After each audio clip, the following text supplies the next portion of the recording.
Good morning, good afternoon, good evening, everybody. However you happen to be watching and or listening to this, I want to welcome you to the latest episode of the Gaming Circle podcast. The podcast where, yes, things have happened. We've had fun. People have been busy. We've had different guests here and there, but now we're back. We're forming that Voltron. I got the dynamic duo and a guest, but we're going to get into it this week. I am, of course, your host, Mr. K. Asante, TKO Asante on all the places we communicate. And I am joined by the successful one, the one who not only completed the Kickstarter on time, was kissing babies and handing out comic books, but also got my wares to me on time at the same damn time. Mr. Everborn Saga, good morning, sir. How you doing? What's happening? It has been a very busy couple of weeks, but I'm proud to say that everyone who has backed the campaign and has filled out a survey, there's still 4 of you that didn't, but everyone that did has already received their rewards. And I would challenge any other Kickstarter to fulfill their pledges as fast as we did. But I'll be honest with you, sir. I had to throw the flowers at you even when you weren't on the show, because the opening of the box was almost Series X worthy. It was quite good. Well done, sir. Take a little bit of inspiration, I'm not gonna lie, but I know we have a guest, so we'll come back to me. Yes, sir. But I do want to talk about Comic-Con as well, because that was certainly okay. We'll do that. Yep. Experience. There's a lot going on in the world of Everborn. But please introduce our illustrious faceless guest. He could have at least uploaded a picture of something. At least. Like, but here we are. We always love having this man on the show. He's mysterious. He's somewhere with a smoke in his hand while the globe is behind us. Behind him, I should say. Our own favorite Koofy cat, Mr. Lucious Agustus. Good morning, sir. Where the heck is your logo, man? What's going on? That will be uploaded soon. There you go.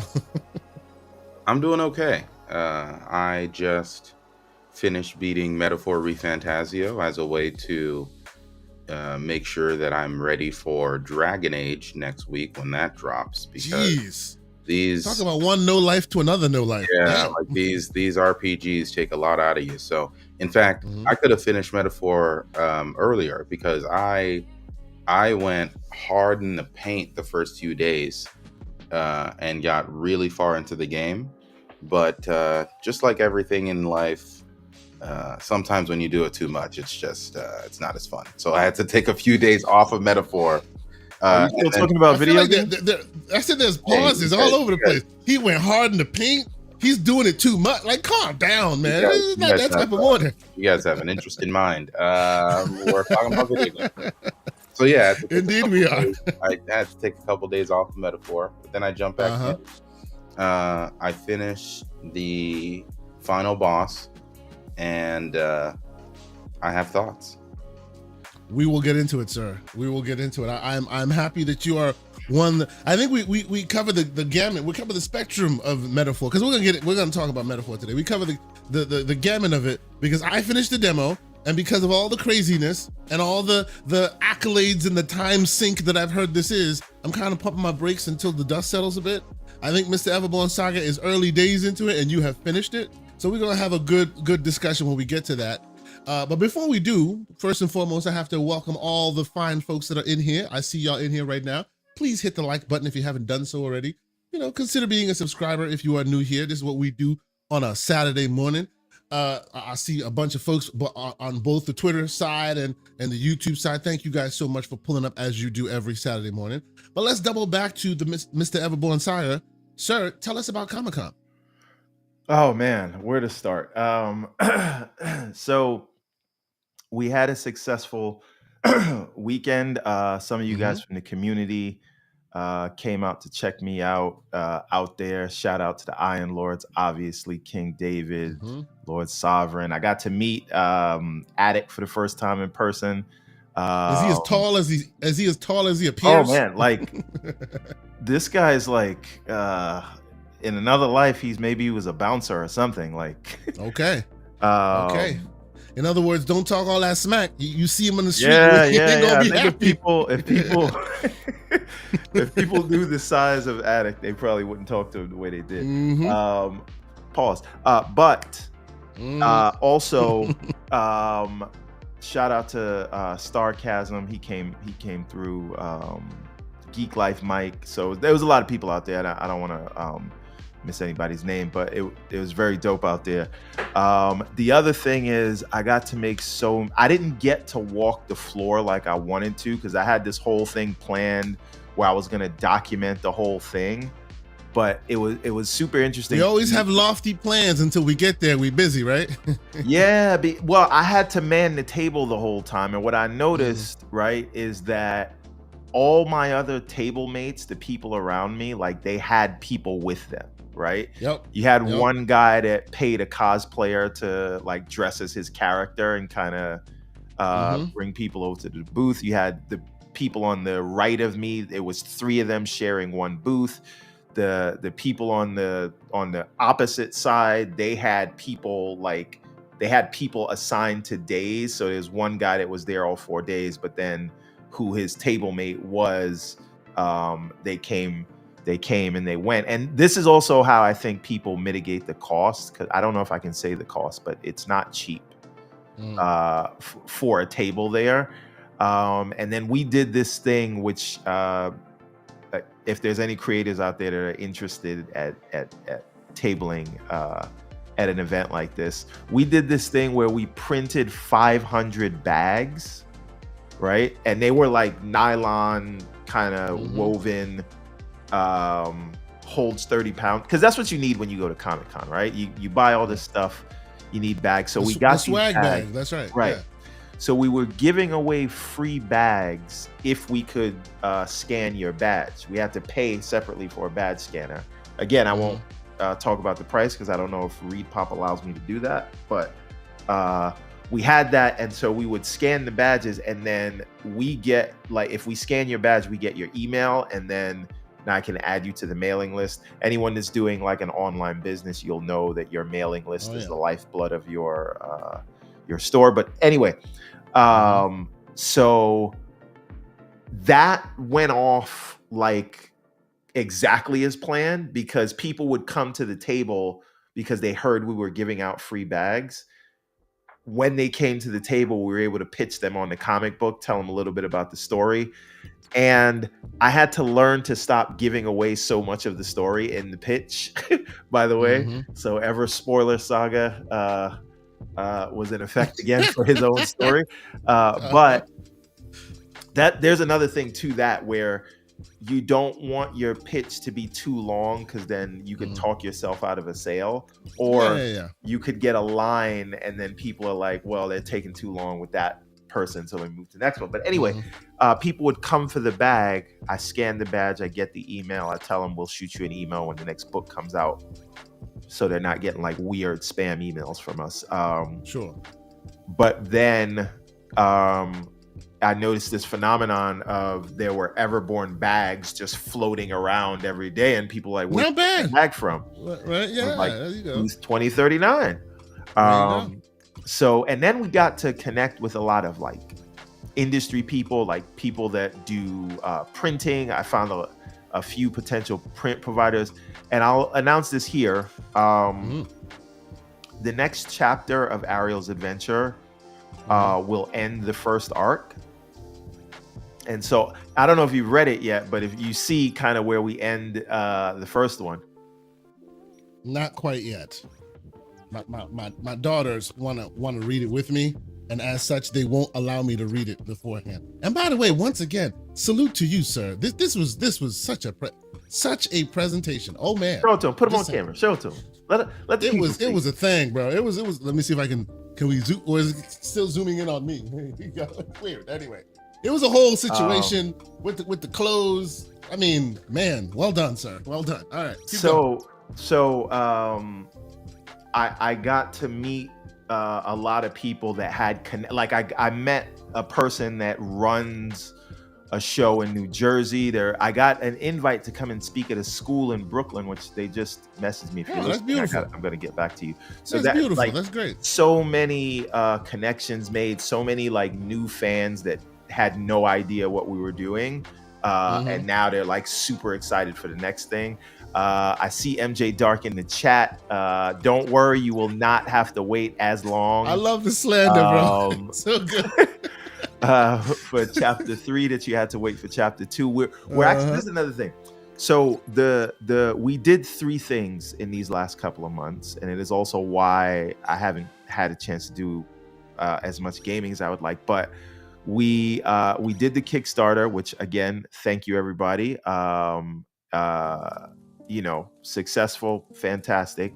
Everyone should have their stuff now, and I'm interested to hear what people think about chapter 2. The next thing is we did Comic-Con. That went off basically without a flaw. There's some more things I want to talk about that, but then we also relaunched the website.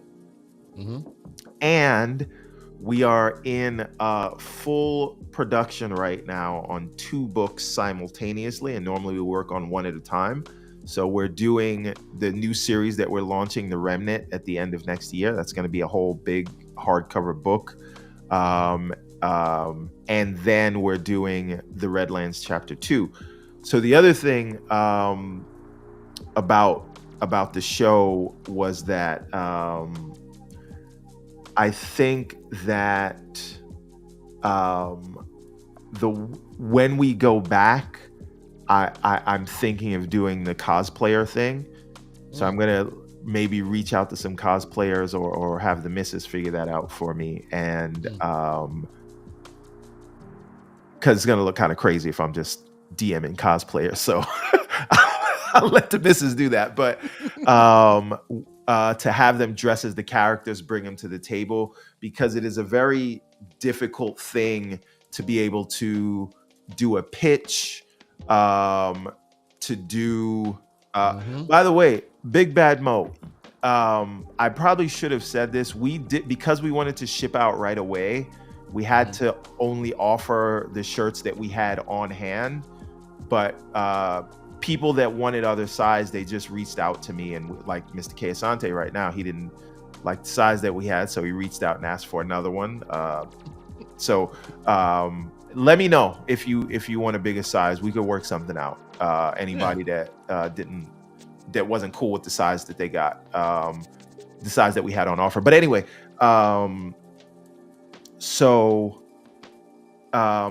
trying to be a salesman, trying to manage payments, trying to get people to come to the booth, trying to like explain people, and then have people feel like you're not just selling them something and you're looking them in the eye and you're talking to them. That was the big, and again, we probably made at the show triple what the table cost, right? That's but good. It could have been better. It is just that it was had you rolled with a team. Yeah, right. It was just me trying to do all those things, and there's a lot of people that I learned that as well. I had to walk away. I learned that when I went to a Gamescom. Like, you have these lofty plans. I want to record. I want to talk to people, and you're the same person running around getting to the appointment, and you got to record, and you got to listen to the person you're talking to. Things get sacrificed because you prioritize what's more important. You roll with a team, you can split focus, do one thing, let somebody else do something else. I learned that on my way. You can't be a one-man band when you're doing those things. I even recorded a lot of video walking around the show, because it was like, hey, everybody, this is what Comic-Con looks like before the day opens. Because, I got, because I was an exhibitor, right, I was there a day early. I got to come in before the regular Gen Pop and set my table up and then walk around and do those things. And I had this whole plan, and there was no time for it. Like, I had to wait till the afternoon when the missus came around just to like go to the bathroom. Like, that's how bad it was, because it was just so crowded. But I loved it. I will be back, and the goal for 2025 is to do at least 6 of these shows. So I will. That's awesome. I already signed the interest form to come to I think it's SuperCon in Florida. That one's in Miami. Oh, that's what's up. I'll be there. I know there's one in Orlando. There's one in Orlando. Wonder, I think it's WonderCon in Orlando. Right. Sure, Then there's C2E2, which is in Chicago, which I don't know, because you kind of have to justify the cost of the table plus shipping things. plus a hotel, which if I had to do that, like if I wasn't from New York and I had to ship the product to a warehouse for the 4 days, and then whatever I don't sell, I have to ship back, and then I have to get a hotel room, I don't think the show would have been a sort of net positive, like cash flow wise. And it's more than about the cash, right? It's really about the new fans. So we were able to collect 250 new emails. Nice. And so presumably those are 250 new fans that will like support the next thing that we do. And it's a grind, right? So there's that. Then the whole, and I'll try to wrap this up soon because I know I'm boring people, but the Kickstarter was a huge thing that we tried to do some special branding that we knew people normally would not see. So that you showed the box that you got there, the way we package things, the way, and so we did a lot of effort for that. Like you got the box, but some people got the bubble wrap, which I think is like, believe it or not, even cooler than the box. Believe it or not, I don't. Nice, if you're in the chat and you got the bubble wrap for your pledge, let everybody know what you think. So we did that thing, and we're gonna expand more into that because I want to get like some custom like laminate coated boxes as well. You got to order those ahead of time. So we only ordered maybe 150 just so that we could cover the campaign. But I'm gonna do like a big 500 order that I'll just keep for the year, and then refill as needed. So, but you got to order those like in big bulk. So maybe we need 1,000. I don't know. But anyway, there's that, and there's the relaunch of the website,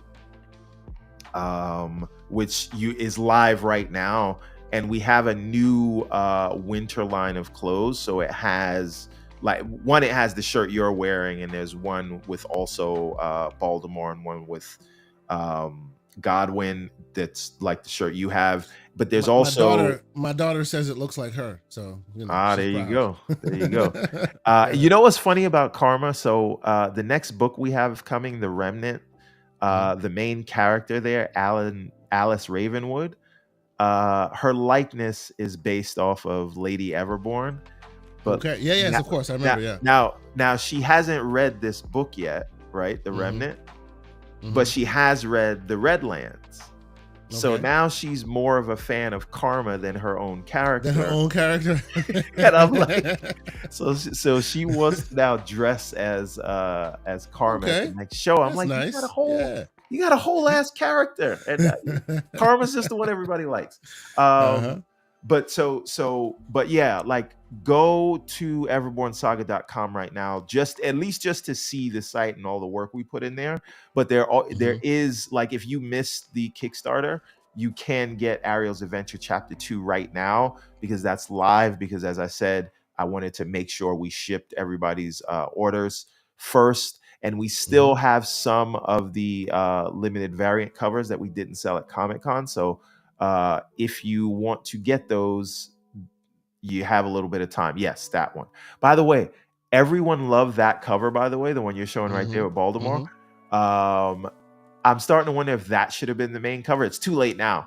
But that's the one everyone picked when they had the chance to pick. I'm also a fan of this one. I'm actually a fan of because of the whole because of the pixel bit genius of it all. I really like it. It's cool. But yes, this is good, man. If once you get through chapter 2, you'll learn we already have the cover for chapter 3. So chapter 3 is like already in the no spoilers. The cover for chapter 3 is in the back of the book. That's all I'm saying. I'm not getting there yet. No spoilers. Calm down. No Everborn in your own story, sir. Yes. And then the last thing is 2025. We have a lot of things going on. I'm hoping to have the Windows Phone port onto iOS and Android by June. We're also going to launch the Redlands Chapter 3. You heard it here first. Everborn game coming out June. Ooh, the mobile, but that's not the main big sequel. That's just bringing the Windows Phone game over to mobile. Sure. So it has but at least it gives people who want a taste of it something to play in June. Yes, and then we have the Redlands Chapter 2, which is the next book we're going to launch, and then at the end of the year, we will launch that hardcover new chapter, and we might, and so you'll get the Redlands Chapter 2 and Ariel's Adventure Chapter 2 by the end of the year. I'll say that's Chapter 3 by the end of the year. So nice. And maybe I'm working things out with the schedule of the artists. We're also working on the next iteration of Prince of Arcadia. So 2025 is going to be you're putting some work in this year. You know what? Because me and Lady Everborn, we had some other businesses that we started and had to get going, and they're going well now. Kind of not self-sustaining. We got to manage them like babies, but they're going, and so now I can get back to business and focus on this. I've been spending a lot of time writing, which brings you and me to the games we're playing. Well, but before we get there, let me first off acknowledge all the wonderful human beings that are in the chat right now. There are people like talking to us, leaving super chats and stuff. Let me get to that real quick. First off, salute to the great Soil Tech who's here. He said he got the bubble wrap version and he's enjoying it. He's got it on display. So salute to you, good sir. You know, I appreciate your support. Of course, we have Big Bad Mo celebrating 9 months as a member. Shout out to you, sir. He says, shout out to the panel. And I want to thank Everborn for the hoodie. Appreciate you for good looking out. That's awesome, man. You know, I see people walking around in their swag. It makes you feel good. It's a beautiful thing, you know. And then, of course, we have J Mack in here. He says, shout out to the Gaming Circle Podcast, K Asante, Everborn Saga. Salute, gentlemen. Graybeards in the building. Salute to you, good sir. I appreciate you every Saturday morning. The man is here. He's in the chat. He's hanging out. We appreciate you, man. This is real cool. And, of course, my brother, Mr. John Wolf, he's still waiting for that smoke. He says, don't forget the game of the year. Astrobot still has no sales numbers. We'll talk a little bit about that this morning. We'll talk a little bit about that. Calm down, sir. By the way, in the chat, I'm trying to see who asked this question. The Black John says, so another chapter will be ready for next year's NYCC. Sir, we will have at least 2 chapters ready for next year's. Ooh, he's striking that iron hot. That's different characters, but different characters. But yes, we will have at least 2 books ready for next year's NYCC. And I see the great Don Otaku's in there. Salute to you, good sir. Always supporting. He's been on the show a couple times. And by the way, congratulations on that milestone. He's getting some people to subscribe to his channel. He's doing good things. You know, if you're into that abacus talk, you know where to reach. Why don't you click on his link right now on his profile right now and go and support him on his channel. How about you subscribe? Because you know when the abacus turns into an 8-track player, people gonna want to talk, and he'll be on the front lines of that. You know what I'm saying? Hey, I got to do the slander this morning. It's what I do. Forgive me. And then Mr. MJ Dark with a $5 super chat. Good morning, MJ. He says, when there is no Mario game to play, I guess people have no choice but to choose Kmart Sonic Generations. Right, Everborn? Have a great show. God, Jima. Damn. That is some painful words, man. Not to me. Not when you doing $1 million on the first day and other people didn't release their numbers. I didn't even see that new Zelda release their numbers, but we're not gonna talk about that. We ain't gonna go there, right? We're gonna leave that alone for now. A lot of people hide numbers and witness protection. They want to come at Sonic. And then we have the great Post Up with a $2 super chat. He says, all love to my brothers. Enjoy your weekend. Salute to you, Post. We need to have you back on the show. It's been a minute. Wait a minute. What's up? What's up? Pixelbit G's comment. Shout out to the one and only. Let's see. The one and only Pixelbit G, who's celebrating 9 months as a channel member himself. He says, so much, just jumping in to say cheers to you dudes. Always, as always, like is good. Everborn talking spicy. More chapters, please. That's what he said. He said more chapters, please. Yeah, on the way. More chapters.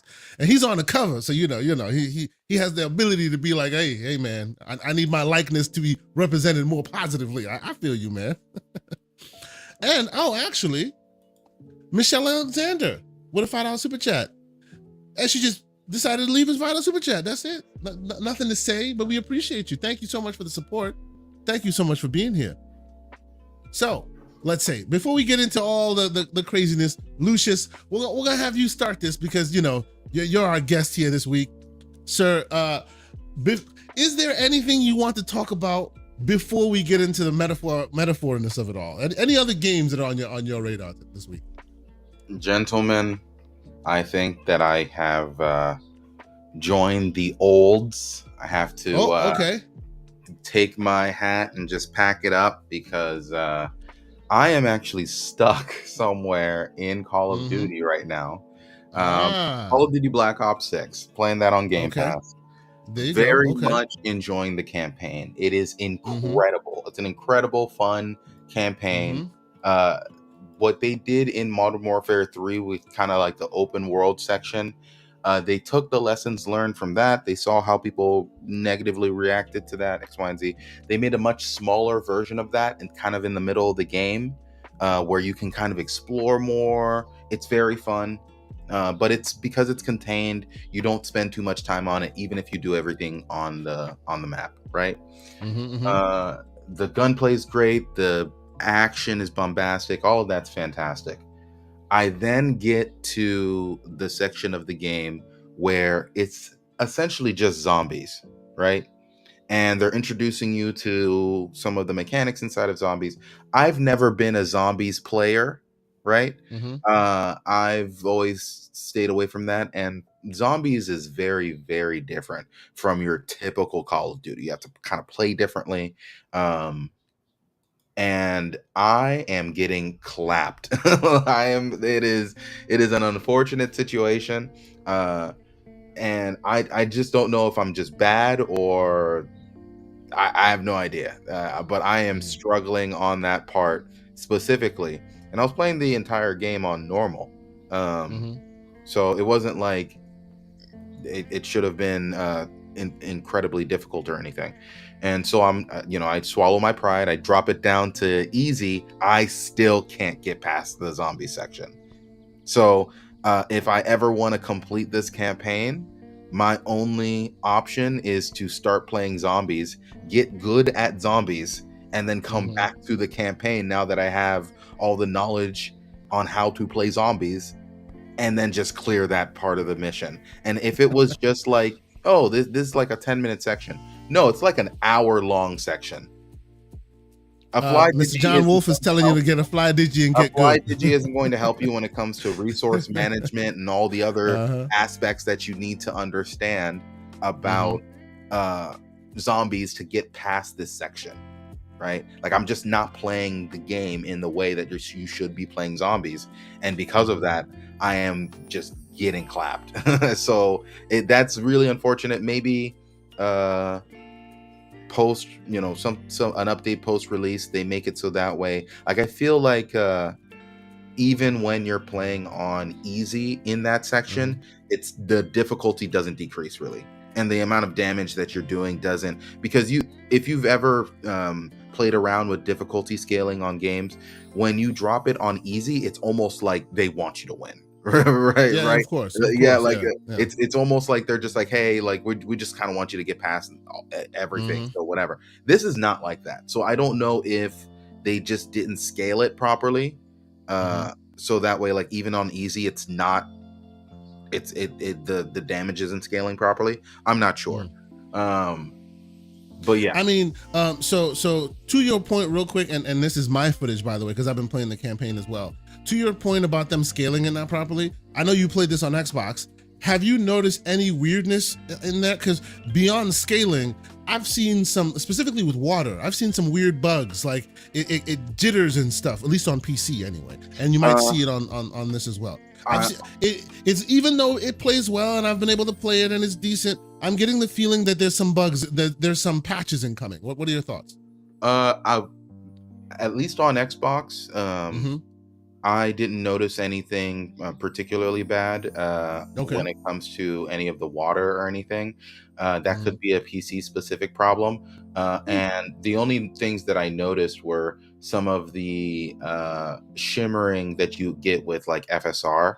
A lot of that. So like, I'm getting some of that, but there were reports saying that at least the Game Pass version of the game. I don't know about the Steam version of the game, as I guess I don't know anybody who is playing the Steam version of the game. But apparently, there's over 200,000 people playing it. So concurrent players are getting wild right now. People didn't buy it, but the Game Pass version of it, even on PC, seems to have some issues with some upscalers, and it's not just an FSR problem. There seems to be problems with implementation of FSR, XCSS, and DLSS. So that could some be weird jittery. I played it obviously on my PC with DLSS, and it is. I can attest that there is some jittery stuff going on. Yeah, there's some dithering happening for like more specific things, but overall, the campaign is an incredible experience. It's really fun. It's really bombastic. You're jumping from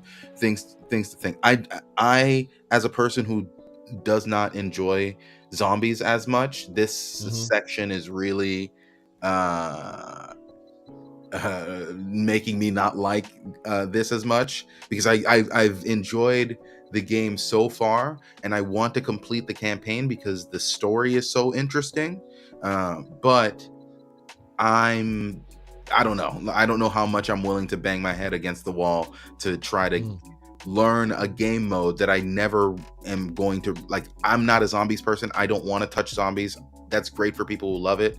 I'm happy for you, but shoehorning this mode in the middle of the game and making it as difficult as it is for people who just like drop it on easy just doesn't seem like a good look. I don't know.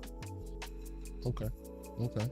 No, I can appreciate that. So I haven't hit that part yet. I'm still early in the campaign. As you see in the footage there, I'm watching them talk. The man that looks like Everborn Saga. By the way, they really look like Everborn Saga. I'm just saying. I disagree. My Black Viking called you out, and he was right, bro. He looks exactly like Everborn. Depending on the view, some views are better than others, but in some look, it's just like, yeah, man, they really captured your likeness. But yes, so beyond the and I was talking to John Wolf in the chat. I have to try this on my mini and see how that plays. So far, I've been playing it on the big PC. I actually plan on installing it also on Xbox. Try it there. As far as campaigns go, hey man, it's a beautiful thing. And is that you would talk? Sorry, is Go this? ahead. I'm just looking at the footage here, and I played this opening yesterday. Is that Lou Diamond Phillips? Yes, it is. It is Lou Diamond Phillips, 100%. Good job. Good call out. Yes, it is. Yes, it is. See, look at Everborn Saga. What you trying to say, bro? That is Everborn Saga. Anyway, I have to say, the game plays well. It's fun. It's got that bombastic energy. You know, so far, I'm excited about it. So far, it's a pretty fun game. Let me know if you get to the zombie section and how you feel about it generally. Sure. There's a zombie section in the main campaign. In the main campaign, yes. This is how you know everyone hasn't been paying attention for the past 5 minutes. Exactly. That's how you know, because we were just talking about that. That by the way, entire contention about why my issue with the campaign so far is just they shoehorned a zombie section in the middle of it. It's very atmospheric. Don't get me wrong. It's beautiful. It's atmospheric. I just don't want to play it. I wish I could skip the mission. Y'all see how it keeps going to menus? It's because it won't let you take screenshots. At least not on in the when you hit the screenshot button, it goes to the menu. And every time I go and I check the screenshots I've taken, it just shows the menu. It's like it doesn't want you to take the screenshot of the game that's live. It's very weird. I may have to use a third-party tool to do it. But as I keep pressing the button, it goes into the menu. Maybe the button that the shortcut that it's registered to is also hits the menu. Hits the menu. Yeah, probably one of those. Yep. And you're playing the Windows Store version. Yes, I am. We are playing the Windows Store version. Salute to the great Wandering Dutch. He says he's had absolutely no issues for him on any of the modes. Good to have you here, bro. It's been a minute. I hope you're doing well. We got to chat, man. It's been too long. Hope you're doing all right. Dutch told you to get good. Oh, yeah, of course. Who told me to get good? Right. Dutch told you to get good. Okay. He didn't say those words. Not in those words exactly. Hey, man. But I interpreted it as get good. I would ask Dutch, have you completed the campaign? I'm not sure. Let's see what he has to say. Dutch, again, let us know. I don't think that once again, I know that what I'm doing wrong. I am not playing that in the way that I should be playing zombies. But I don't play zombies. I like that's not that even when zombies was in its heyday with like Black Ops 2, I never played it. That was just not the mode that I don't like horde modes. That's not what I enjoy. And literally it's in the middle of the entire campaign. So if I want to complete the okay, and well, he said not yet. Not yet. Yeah. Also play zombies, which is insane this time. Yeah, once again, So I'm not a he's zombies playing. person. Essentially, the only way that I'm going to be able to get past this campaign section is to go to the zombies mode, learn how to play zombies, and then come back, and then come back. Play this section of the campaign. But zombies and the way that the campaign wants you to play the game are two different ways of playing Call of Duty, like completely. So to make it so that way I have to do this in the middle of the campaign and I can't skip it, it's just, I don't know. No. So let me ask you a question. Just maybe you explained this already. The reason I wasn't paying attention is because I have pages of the new book that we're releasing next year. I wanted to show it later, but I was just queuing it up. Anyway, that's neither here nor there. The question is, this story starts out very grounded. I'm having trouble... I'm having trouble with the verisimilitude of them introducing zombies into what they've showed us so far. It makes sense inside of the story as to the framework of it. It makes sense. Like that isn't the problem, right? My issue is that like the mechanics are completely different. Like they throw you into this mode with new mechanics. They have like a grappling hook, like from Halo or whatever. All that's really cool, but it's just completely different. Yeah, and like you're playing a whole new game. If you've actually read the reviews, not just like look at people, because I see somebody says, like somebody said, I haven't heard anybody complain about the COD campaign. If you've actually read the reviews rather than looking at the scores, the reviews, almost every single review themselves said, hey, this zombie section is really cool and all, but almost every single one of them talked about how frustrating it was. So it wasn't just me. It's not just me. Let me ask you a question, because they do like, you don't have enough ammo. There's like one location where you have ammo, and unless I play this game like 6 or 7 or 8 times to run around to find every single perfect spot, so that way I know where to run to, and it's just like, why? I don't want to play that way. Like I don't want to. Once again, that is the way to play zombies. That is not the way that I want to play this game. They shoehorned this zombies mode in the middle of playing this game, and I'm like, Well, see, so I listened to a couple. Understanding, couple maybe you should actually play the game. Go play the game. Well, I listened to a couple podcasts where representatives from the dev team were on, and it seems like they're looking at this game, at least from what I was watching, listening to. This was the official Xbox podcast. They've even started a COD pod. Have you heard of this? Crazy. Anyway, the reason why, from their perspective, from what they said, the reason why they have some of that in the game seems like they know that a lot of people may not be with the opportunity of Game Pass and a few other things. They're expecting to have to introduce people to the game that have either not played it ever or have not played it for some time. So they feel like since those modes are regulated to those who play it and that's it, they're trying to incorporate them into the main game, because chances are you'll come play the campaign because it's now on Game Pass. They're hoping to reintroduce you to the different aspects of it. I just wanted a Call of Duty campaign, man. I don't like they. Yeah. You could say that the open world section was their kind of war zone kind of, but it wasn't really. It was still very much Call of Duty. Like, I don't know. Like, as somebody who does not play zombies and has never played zombies, I do not touch it. It didn't interest you. It does not interest me that I have to do this whole thing in the middle of it and relearn how to play this game, because I've played a lot of Call of Duty campaigns in the past. Like, that's primarily how I engage with the medium. So hold on, right here. Remember I was telling you about the water? You might actually see it in my footage in a minute. Like, it was blinking, a lot of blinking. See, look at the water. You may not. I saw it.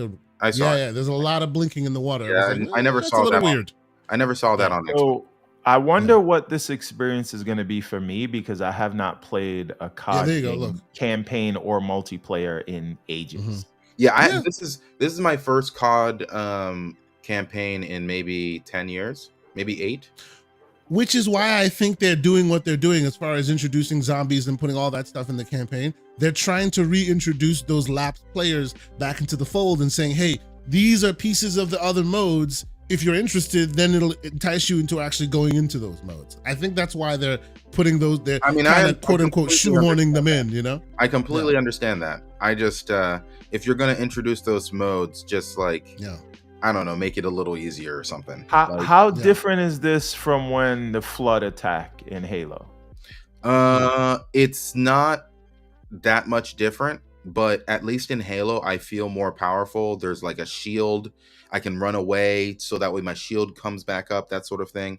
That isn't too bad. But with this, like, it's especially like, so okay.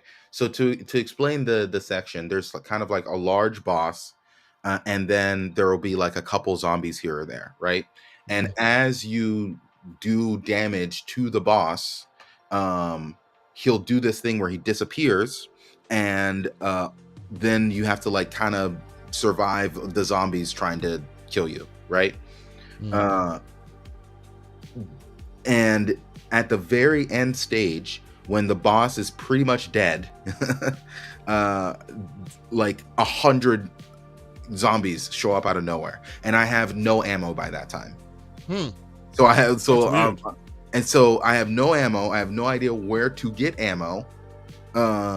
I go near the turrets, but the turrets aren't doing enough damage to those people. And typically in zombies mode, as you like slowly go up these the difficulty of zombies, you get to upgrade not only your weapons, but you get to upgrade your defenses, right? That's kind of the benefit of like the horde mode as it is. It's kind of like a defense tower sort of thing. In this, none of that shit happens. So it's just I found one gun, and I can't even, like, when I press Y to switch to the other weapon that I had, which was just like a hatchet, I can't even switch to that. So like the moment that I pick up that gun, that's the only weapon that I have, and that's the only ammo that I have so far from the places that I found. So the solution is either learn how to play zombies and get really good at zombies, or play the game like 5, 6, 7 times. Fly Digi isn't going to help you here. No, I know. I'm being ridiculous. Right? I understand. Or play it 5, 6, 7 different times. Learn where every single thing is, and then just play it like that. But that's not really the game that I want to play.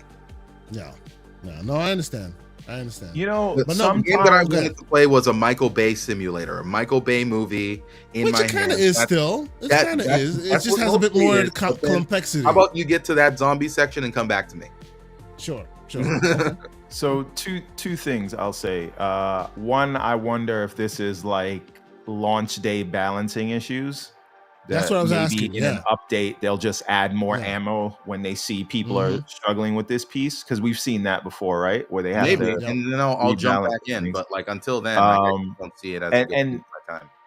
The other thing is this one of those kind of Elden Ring things? Not to compare this game to Elden Ring, but there's a section where you're just like, this is completely cheating. It's unfair. What is this bullshit? Sorry, I guess that's my one. And then it kind of clicks with you, and then like you kind of get through it, and now you're happy you got through it. And then you like, is it just one of those things where this section is harder than the rest and you just kind of stick it out? Or is it maybe that but when there's like when there's an easy toggle and I switch it to easy and I'm still getting destroyed, have you restarted after you switch to easy? Because I find sometimes games will have issues where, this is not a Call of Duty specific thing, but in general, where you don't notice the easy toggle until you do a restart, even though they say it should be active now.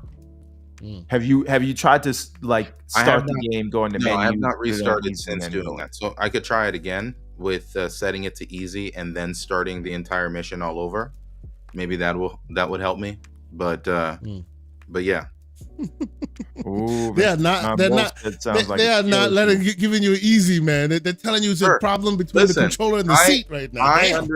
I started this entire conversation by saying, gentlemen, I might be cooked. X, Y, and Z. Blah blah blah. I may hey have man, to, you are among graybeards here. You're safe. You're good. You're in the safe space. I'm also, I also know that like I have. I'm very skilled in video games, so like, ooh, yeah. Oh, hey, you hear this guy? You hear this guy? Listen, choose the game 1-on-1. I'll play whoever's talking shit. Ooh, right. Wow, he is out here. Let me say something. Whoever thinks that they can pull up, Woo. Okay. On the set. He's saying if you feel froggy, ladies and gentlemen, you got to leap. It is what it is. We'll get me in a second, but I will say that in today's world, with all of the things that are available to us, because it's like, I know that the gaming industry's cooked, whatever, but like there's so many like top tier games right now that you can't really afford to be pissing people off. Right? Because if I'm stuck. Real quick, Sneck is saying this entire podcast is just campaign spoilers. I would disagree. I have said zero things about the story at all, which is what matters. And the gameplay you're watching is literally from the first 10 to 15 minutes. So I think you're being a little sensitive. Well, if it is spoiled, it wasn't me. But for once, hey, what can I say? I've graduated to spoiling my own work. But anyway, I just think that like in today's world, right? Like because right now I'm playing Windblown, Sonic X Shadow Generations. I played the first mission on here, so I got to the safe house, and Metaphor, and it's like, because I really want to play every one of those, because every one of those offer something very different, unique, and interesting. And every time I'm playing one of those games, I start thinking about another one of them, and I don't really feel like I'm enjoying any of them because I want to play them all and I'm thinking about all of them. And if I can tell you right now, Lucious, if I get to this zombie thing you're talking about and it's pissing me off too much, that's it. I'm drop it. And Pixel Bit G says, I've played Halo on Legendary many times by myself. There you go. Difficulty in video games is not something that I typically balk away from, but just I recognize that it wasn't just a skill thing. It was like a how I'm playing thing. I need to play the game differently in this mode to be able to get past it. And there are certain things that I need to learn how to do to be able to do it effectively. Speaking of Pixelbit G, shout out to the great Pixelbit G who gave away 5 memberships. Shout out to you, good sir. I appreciate you for doing that. And by the way, we got Timper21, we got the great Don Otaku, we got Rodimus J, or Rodimus J, I should say. We got Cesar, and we got Derek Johnson, all having access to the membership. So shout out to Mr. Pixelbit G. Thank you so much for your support. And if you got one of those things, one of those memberships, please thank the man. He's out here being supportive. We appreciate him. Sith Lord, $2 super chat. He says we need Mr. Everborn Saga in Chicago at C2E2, sir. C2E2, yeah. Now, is there a chance that that's gonna happen? Time will tell. I mean, I've signed up for the forums. I just got to make sure it's gonna like make sense with the hotels and the shipping rates to send the stuff there. So cool. We'll work out the logistic. Like I said, we want to take the thing around the country. So we're definitely traveling. We're definitely doing Florida. We're definitely doing New Jersey, and we're gonna see what other shows we can get in. If they let us into San Diego, which is like a whole. It's like a whole cabal where you got to know somebody that knows somebody to get in. Yep. But we will go to San Diego, so we're trying to travel the country with this thing. So if C2E2 makes sense, we will 1000% do it. Fantastic. We got the brother Floodzilla. He's here with a $2 super chat. He says, shout out to Everborn. Can't wait for the comic, sir. I guess he's still waiting for his. Flood, yes. His stuff and got then off yesterday. Fantastic. And then we have the great BT Maverick 707 with a $10 super chat. Thank you so much. He says, remember all the CMA crap, all that FTC crap, all the lying, crying, flying, dance moves, Ryan BS that we had to dredge through all just to get here.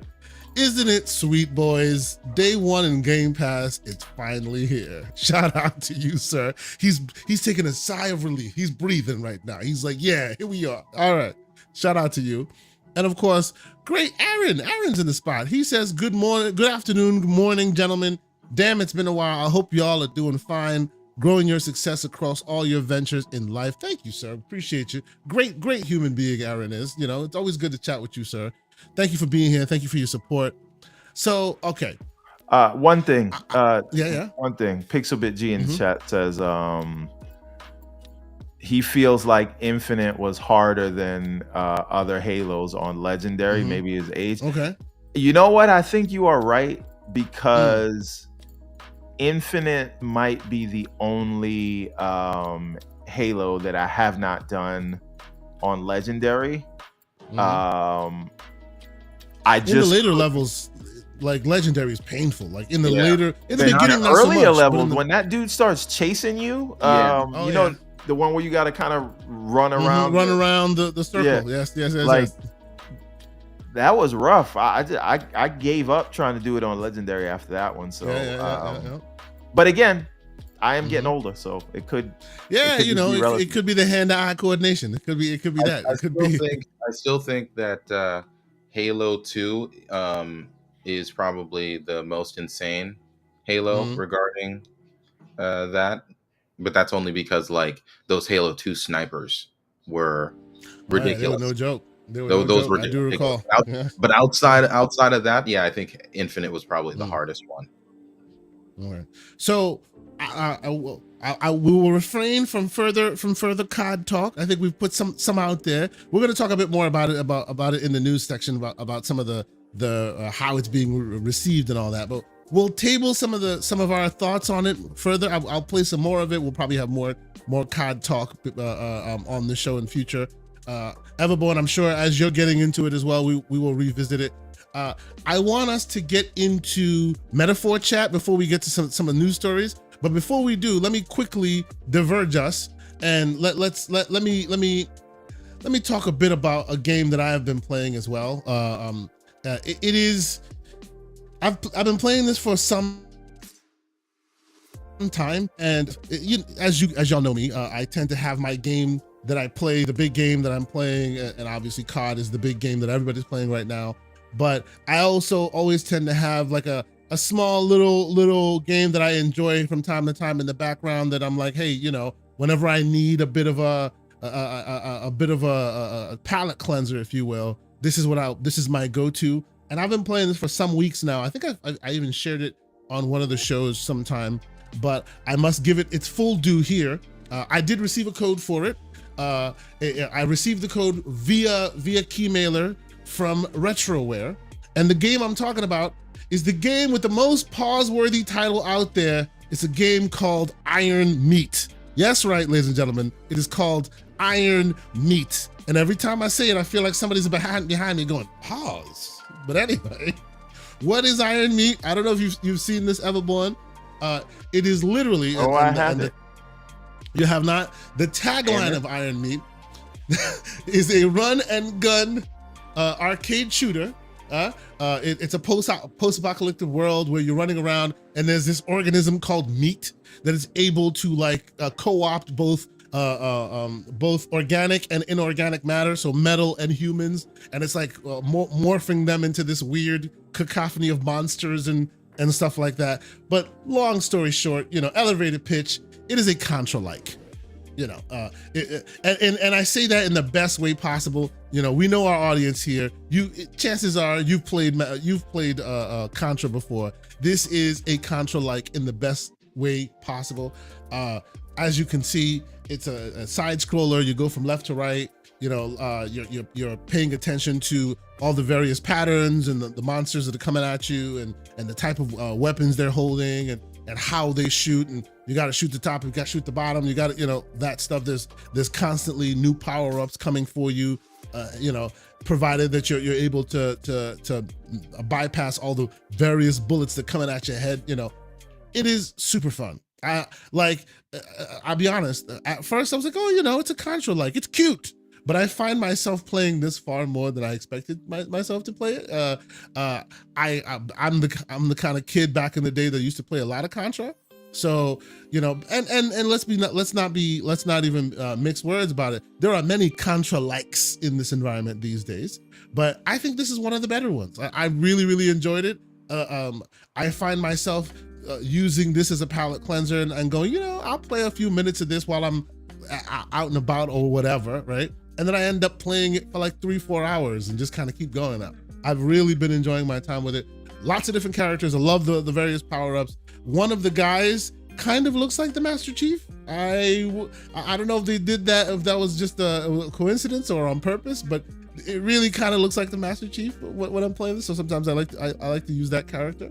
I really am having a good time with it. I'm pretty sure it's like pretty cost effective, like less than $20. It's on everything, on Steam, obviously, on PlayStation, on Xbox, on Epic Game Store, and even on the Nintendo Switch. So it is everywhere. It is awesome. I really enjoyed it. I think more people should play it. It doesn't take too much complexity. You understand exactly what you're getting with it, but I'm liking the creativity they're putting on display. So I co-sign. This is a game called IronMeat, and I will say pause every time I say that. And I think more people should try it out. It's pretty fun. So salute to Retroware and Keymailer for providing the code. I've been playing it for far too long. I should have mentioned this some weeks ago. I've been playing it for some time now, but my bad on that part. I hope more people get a chance to check it out. IronMeat, Mr. Everborn Saga. I think you should play this as well. As a fan of that old school that I know you are, I think this one calls to the best of those old school type games, and more people should be playing this kind of stuff. I feel like it's a bringing back to life almost the Plucky Squire kind of style, where reminding you of that old school, but in a good way, in the best kind of way, So the only thing I like about this that I even like more than Contra is Contra, one hit, you're dead and you're done. This has a bunch of lives, so you can actually still accomplish the task at hand.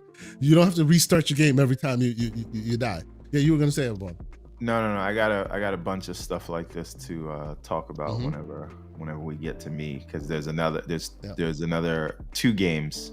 One that's like this, another 2D game that I want to talk about. So you know what? Let's get to that right now. What games have you been playing, good sir? Oh boy, where do I start? All right, so let's go back to. There's a new G.I. Joe game that came out. Yeah. 3D beat 'em up. And it has like. What's it called? G.I. Joe Wrath of something or other, or is it Real American? What's it called? Hold on, let me tell you right now. Go to my library. I thought it was Wrath of like something. I forget. Wrath of Cobra. Hold on. Let me. Yeah, I think that's what it is. G.I. Joe Wrath of Cobra. That's what I think it is. Yeah.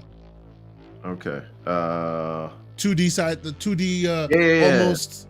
Yes, Wrath of Cobra. That's Wrath it. of Cobra. Okay. Cool. So yes.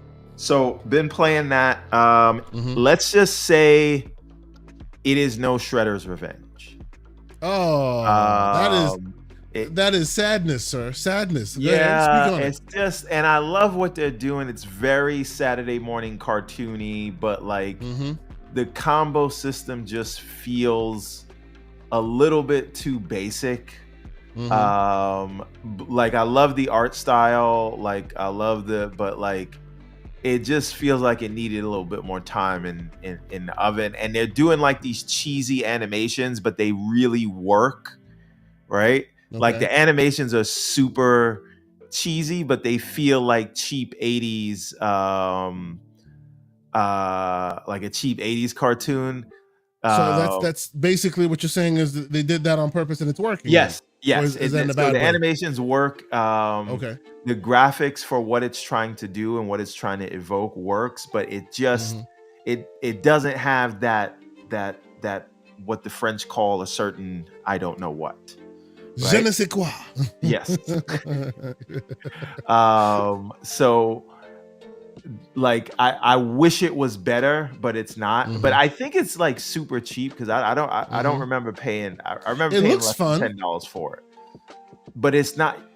It does look fun, but when you play it, like you're gonna expect it to react to you in a certain way, and I don't think that it does, and a lot of the actions that you do don't feel right. I think Pixelbit G said it in the chat, like it's just okay.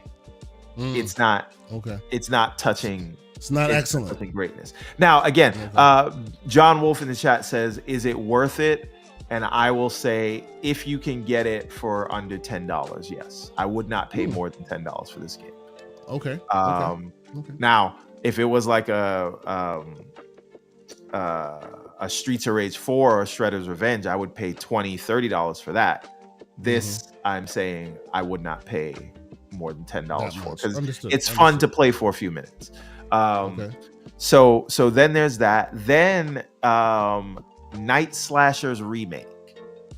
Night you are Slashers frozen. Remake. Interesting. By the way. Am I? Okay. Then we can hear you. But you can hear me, but you can't see me. Okay. Y'all keep talking. I will be right back. Okay. So Night Slashers remake. That's another interesting one. I don't know if you remember Night Slashers. It has a very Neo Geo vibe. Like it feels like you're playing. Oh, he's just gone. Chat, let me know if you can still hear me at least. I think we should be good. Just keep going. Okay. Yeah. So Night Slashers remake has a very Neo Geo vibe. It's pretty fun. The characters like are very like 80s, 90s dude bro. Even the female character is a little thick in the shoulders. Like it's just that kind of like 80s metal thing. So I have returned. Can you see and or hear me now? We can see you, yeah. Okay, fantastic. All Apologies. Right. Your screen share's on, but I know, but I will put it back. Something weird happened there. It just kind of blipped on me. Anyway, my bad. Continue. Then I was talking about Night Slashers remake. Okay. Yeah. I don't know if you can get that on the screen. I'm gonna look for it right now. But now the animation art style there is very interesting because it looks like they're using spine animation instead of like pixel art.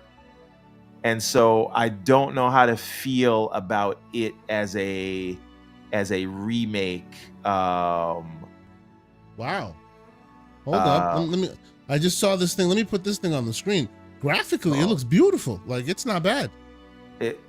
Yeah, it's because of the animation tool that they're using. Yeah, but again, it looks like it's popping off the screen a little bit. It's quite interesting. It's the tool. We actually use the same tool for the Unity Ariel's Adventure game, but I don't know. I don't know that it works in the same way that a Streets of Rage 4 works. Not that this is trying to be Streets of Rage 4 in any way, but it's fine. But it has this comic book almost like comic book. You can see the little. I feel like it looks too good in a way that almost cheapens it. If detrimentally good.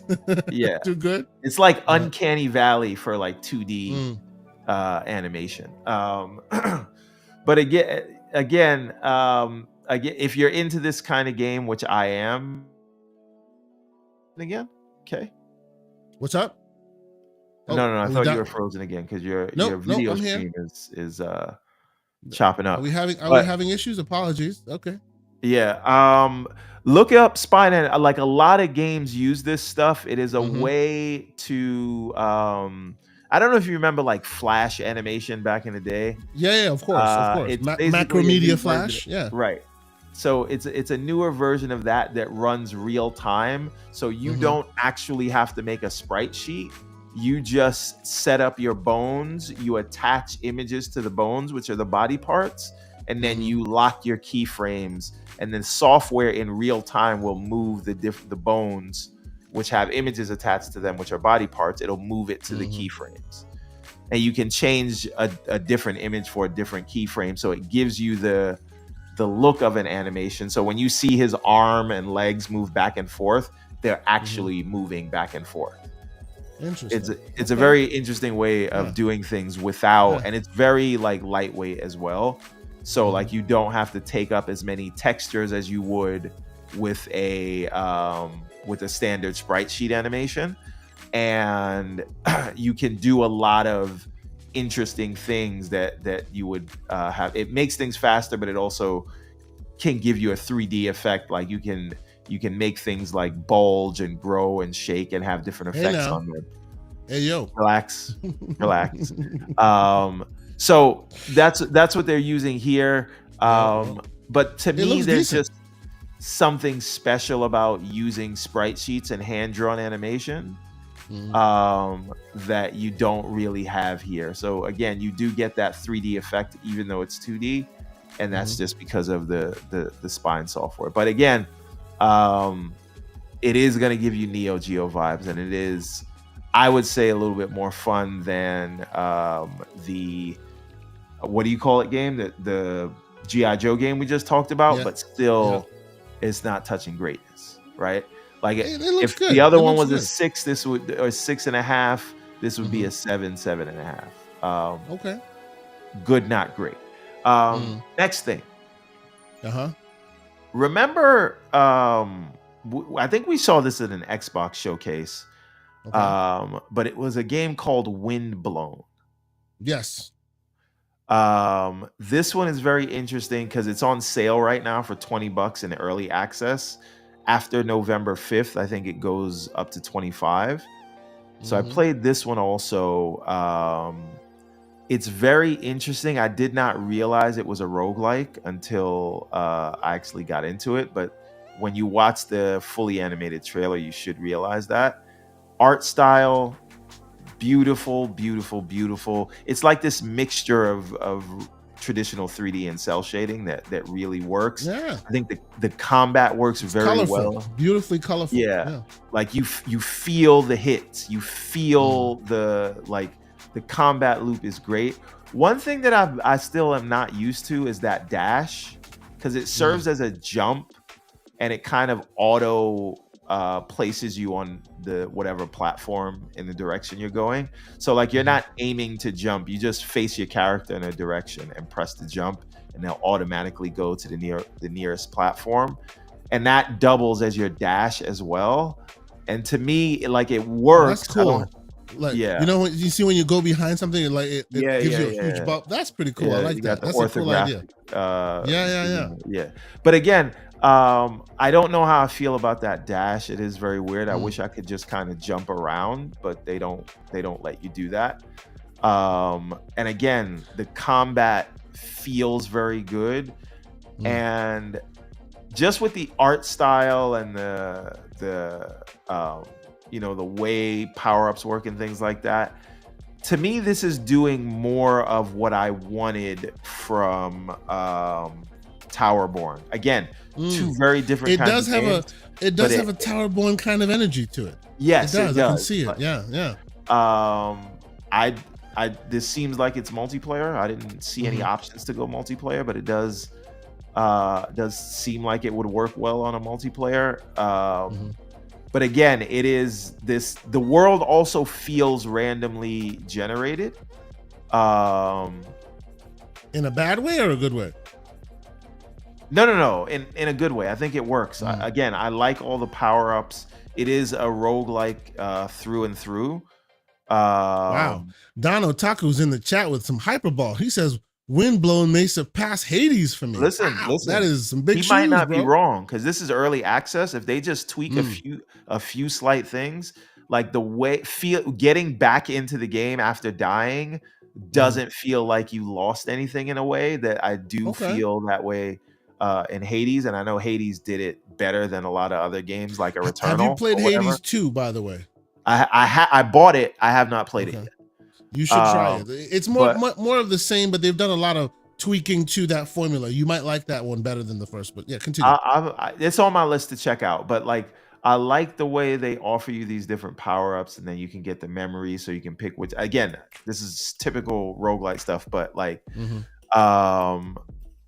like I really found it interesting, and it was one of those things where it was like, let me turn this off because I like it too much, which is if you're gonna try to be one of those endless games, because I saw it was randomly generating stuff, and I'm like, I really like this combat loop, I'm getting used to it, but you're randomly generating stuff.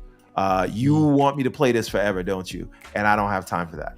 So I definitely recommend it, like especially if you can get it for the 20 before the sale goes off. Okay. Like I if will you're definitely into be roguelite, putting this on the list. Yeah, I'll be putting on this list. Yeah. The art style is fun, the combat feels punchy. I think they overly rely on the dash a little bit, but it's early access, so hopefully they can take that as some feedback. But I do Aaron like, is asking a pertinent question. He's asking, did Everborn level yet? What's that? He's asking, did you beat the boss after the second level yet? No, I beat the first boss. I'm at the start of the second section of the map or whatever. I feel like I'm missing something with this game. Like I've heard the name, but no, I haven't you really saw given the it trailer. a chance. We wondered what it was. It was a very it looks like good. cool trailer, like people dying. So Yeah. But again, and I see what John Wolf is saying. He doesn't like early access. I'm typically with you. I usually get the early access stuff because it's cheaper, and then I'll try it and then put it down until it comes out. Until it's ready. That's for the same 1.0. thing I did with the Ori guy's new game, No Rest for the Wicked. Like I got it. I tried it. It seems like it'll be interesting. I'm not touching it until it's 1.0. Until it's ready. And I think that's what's going to happen here. It's probably also going to happen with Towerborn, because Towerborn is fine, but I think it has a lot more potential than at least where it started. So that's Windblown, and now we can get to the two like main contenders. Yeah. I think I'll let Lucious crack the nut on this one. Pause. I suspect you want to talk Metaphor, or do you have another one that you want to go before we go? Don't forget Sonic though, because I got to talk about that. But we can come back. Yeah, we'll let you see. I'll let you talk about Sonic, and then you can let me talk about Batman Arkham Shadows. We'll do that because no one cares about Sonic and no one cares about Arkham Shadows. Well, a million people care about Sonic, sir. I didn't hear no million for Arkham, whatever on VR. Okay. But you know what? Let me let Lucius go as far as Metaphor. Like I said, I've played the demo. You are what, 6 hours in Everborn? 6 or hours? 8 hours, something like that. Okay. Between the demo and the main game, but but you pick up where you left off in the demo. So but I'll leave it to Lucius because obviously he has way more experience than me. Suffice to say Lucius. that I again, in 6 or 8 hours, like I have not been this interested in a turn-based game since the early 2000s. I'm just gonna be honest, like, because Baldur's Gate 3 just didn't do it for me. Again, very different kind of games, but Baldur's Gate was just too slow. This has a very good way of making the battles feel very fast-paced and intense while still being turn-based. I just think just everything they do and the pacing of the story, at least in the first opening hours, just feels like I want to play more and more and more and more. And it was only because I was so looking forward to Sonic and wanted to try these other indie games that I put it down, but I didn't really want to. And I suspect that is why I'm grazing on the other games, because my heart is still with Metaphor. So I feel like I kind of want to go back with that. So I'm rushing through the other games. But like, I think it's something fantastic. And yes, it is probably Persona 5, but medieval, which is fine because that's my bag. But I do think they've done a lot more to hook you in the beginning than Persona tries to. So for me, top marks. But again, this is rose colored, only 8-9 hours into it. I'll let Lucious give a more definitive. Go for it, sir. Lucious, I know you beat the game. You're 100+ hours into the game. Give us your top level. And are we going to get a review from you, sir? I'm waiting for that review. What's good? So you will be getting a review from me, but unfortunately, or fortunately, the way that we decided to do the metaphor review, because it's just such a big game, is to do a Famitsu style multiple review, users, which multiple users reviewers, like a conglomerate of like understanding of, oh, what is this game about, X, Y, and Z, because it's very easy to kind of miss experiences in a big game like this.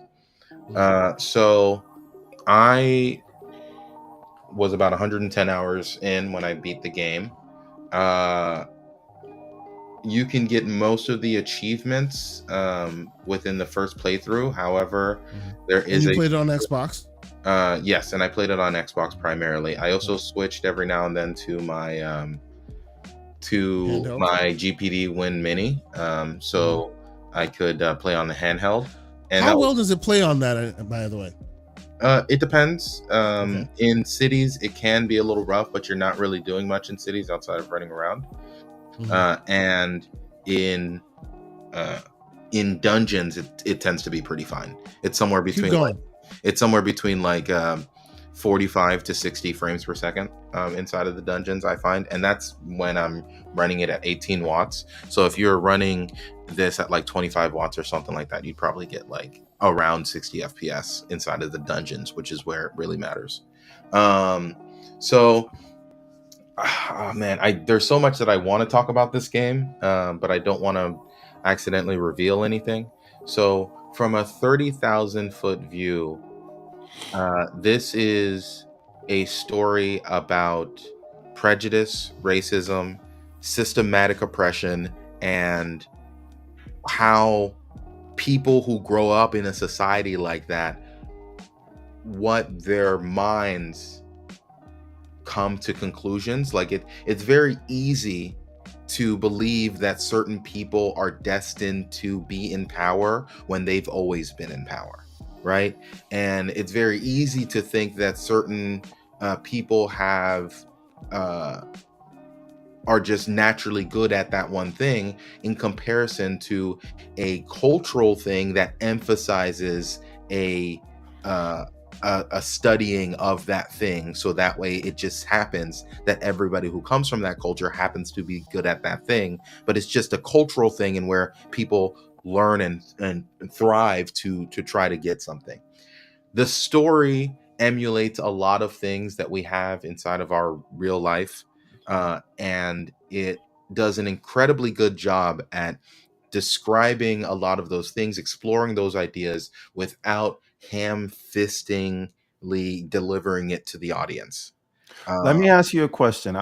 This is a very important kind of point that you brought up, and I said this in a DM when you brought this up a couple of weeks back, but like so many people were talking at the time, I don't know if you either responded or you missed it. But this was actually, I'm glad you brought it up, because it's a conversation that I wanted to have with you. And so when we talk about the core themes of what Metaphor is trying to do, and how it seems to do a better job at it without feeling preachy, what I said at the time was, I really wonder why the usual sort of, well, I know why, this is not wondering, but why the usual grifters that talk about this stuff didn't have a problem here, and they didn't call, this game was not called woke by the usual suspects.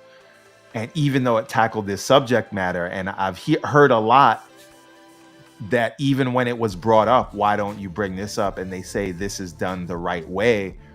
But I really have to wonder if that is rooted in some form of anti-blackness, because they are touching those themes without having a dark face say those things. That's part of those conversations. Right? That's right. And so people can empathize more when they see a waifu or a fair-skinned person going through those things, juxtaposed to seeing an actual dark face be the ones that are persecuted. Because if this game like actually was like on the nose like that, and it was the dark people that were, what do you call it? People would have called it woke, right? This game, and again, I'm very early on, but when I look at the small console of people in the kingdom, in the royal house, right, around the king, when I look at the main characters that you've picked up so far, like obviously Grius is somebody you meet in the very beginning, and then I can't remember the other guy's name. He's the noble who's that thing happened with his village. Yes, right? Like how many people in positions of power in this game in lead roles are Black people, right? Okay. So sorry, what were you gonna say? No, continue. I want you to finish. So again, and I see Dorian Gray in the chat. It's not called woke because it doesn't throw it in your face. And my question, and this is not towards Dorian Gray or anyone, this is a genuine question because I want to have this conversation, is actually putting the race in your if the race of the affected parties in the story they're trying to tell are Black, brown, whatever, is that how we constitute putting it in your face? Because I would argue this absolutely does put the issue in your face and doesn't shy around. It just does it with lighter skin color, doing it fair-skinned people, and so it's acceptable. And to me, if that's what we're saying, if you want to tell these kind of stories and be preachy, you just have to do it with fair skin. So that's the question, think, and I don't know the answer to that, and that's okay. So I'll answer that in a couple stages. The first stage is I will answer it generally, and generally I believe what you are saying is correct. That a lot of people have a problem when the person who is telling you these things has a darker complexion, right? It's the same reason why you may end up getting characters that look like slow-mo, but you ain't never gonna get characters like that look like me. All right. Hey now, so for the record, we don't know what slow-mo or you look like. But right. Slow-mo looks like Chris Brown, and I look like. Oh wow! You look like who? Like who? Akon. I'm not as dark as Akon, but you know that just kind of gives you a. Well done. Good reference points. Continue. Slow-mo's not here, so I'm not going to talk about he's the representative for all the light-skinned people. But we'll keep going. But I will say that generally what you are speaking about is true, right? Yeah. For metaphor does things so incredibly well. It's not just about the subtlety in which it explores its themes, but it's about how holistic it explores those themes. Every aspect of the story feeds back into itself. To give you an example, the book that you are carrying around in the story, this is very early on, you play this in the prelude, this is not a main game spoiler, right? The book is called Utopia. Sorry, Lucious. Pixel, a lot of folks are not ready for that conversation. Let me at least finish. I just put it in the chat because those are some bars. No, it's all you. It's all you. I just want to let me finish. All right. So keep going. Yes. It does it extremely well, but every single aspect of the game feeds back into what it's teaching you, right? Okay. here's an example. The book that you carry around, this very early on, you carry on this book called Utopia. Inside of it, it explores the idea of what a utopia world would kind of look like, right? And the world that it kind of describes is very much like a world like ours, right? And the person that you interact with inside of what is called academia, the person who like helps you get all your powers or whatever, his name is Moore. He represents Thomas More, the writer of the book Utopia that came out in real life. The concept of utopia that we have in this modern day comes from the book Utopia, which the writer Thomas More took from two Greek letters that mean no and place, which means that it's a place that does not exist. So this game is exploring the idea of systematic oppression. How do you escape that inside of a world where, how do you create your own utopia? How do you explore those themes in a world that is rejecting people's differences and trying to make it as the people in power are constantly engaging inside of like their own sin, and that once again feeds back into the way that the game is teaching you this via the art. The art style in this entire game is based off of a Renaissance artist named Hieronymus Bosch. A vast majority of the enemies are references to paintings that Hieronymus Bosch made. Hieronymus Bosch specifically created paintings about the human experience and the repercussions of sin, of essentially allowing yourself to fulfill your worst desires. As you go through this game, every single aspect, every character, everything feeds back into the story that they're telling you from a literary standpoint, from an artistic standpoint, the way that the game works, the combat, all of it. It all flows back into the story that they're trying to tell you. When we speak about ludonarrative dissonance, where inside of a game where it's telling you violence is bad while also getting you to stab people in the most violent way possible, I'm looking at Uncharted, you, basically, or I'm Last of Us, or Tomb Raider, or right? all that. Like, Yes, but in those situations of ludonarrative dissonance, the reason why people speak about that is because the main story element is violence is bad, and the entire gaming mechanic is violence inside of that video game. So it just doesn't make sense to the story that you're telling. When I'm telling you that every aspect of this game feeds back into the story that it's telling, nothing is wasted. And that is part one as to what I would push back on that thing. Part two, and this is, let's get back into the kind of the real world here. I don't want to be in a situation where every time that we want to explore an idea of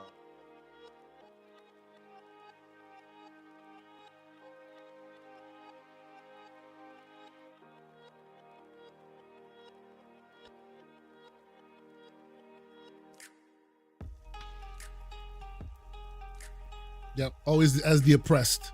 Yeah, of course.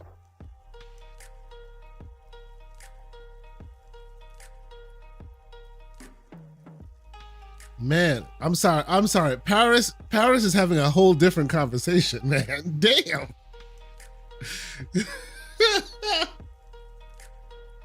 It's all good. We'll get there. He is having a different conversation. I'm sorry.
Okay.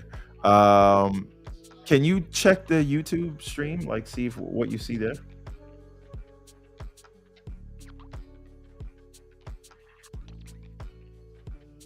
Okay, I am back. Can you guys hear me? We can hear. We could always hear you. So Okay. Whether the chat. Can Chat, can you guys hear me? Oh, we hear y'all again. It says, "Thank you, thank you, thank you."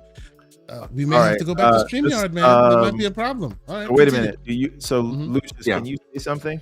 Yes. All right. So Okay, they hear us now. All right. Dorian What Gray was says the they last can't thing hear that you Everborn. chat? When was the last thing that you guys actually heard? Loud me and say? clear. Fantastic. Okay. Because- All right, perfect. Yeah, chat. Where's the last place that you heard Lucious talk about this stuff? Because I did have a question, and maybe you can answer this when you explain it again. So Lucious, my question is: even if everything is done right here, let's say, and I agree with you that like I not don't. every- Once again, I like. Let me just say the last point. I don't want every single time that someone is exploring the idea of systematic racism, prejudice, or anything like that, that we automatically have to put Black people in the bottom foot, have to put them in the position as the oppressed, because literally playing through this game has opened my eyes in some capacities to the way that people automatically put others inside of positions, and how people put themselves into positions that may not be helpful for themselves. So like so outside of the fact that Metaphor is doing it well, I also don't want to, every single time that we explore an idea of prejudice or anything else, that Black people have to be in that position of prejudice for us to be able to see that as realistic. Real quick, Lucious, because you bring this point up specifically, and we had a similar conversation during the whole Final Fantasy with Yoshi P kind of conversation, right? Where we were able to understand, and I think Everborn, you were a part of that conversation as well, where we were able to understand that probably the reason why he was reluctant to put Black faces in the mix is because of exactly what you're describing, which is you end up always putting them underfoot, and that kind of negates the message.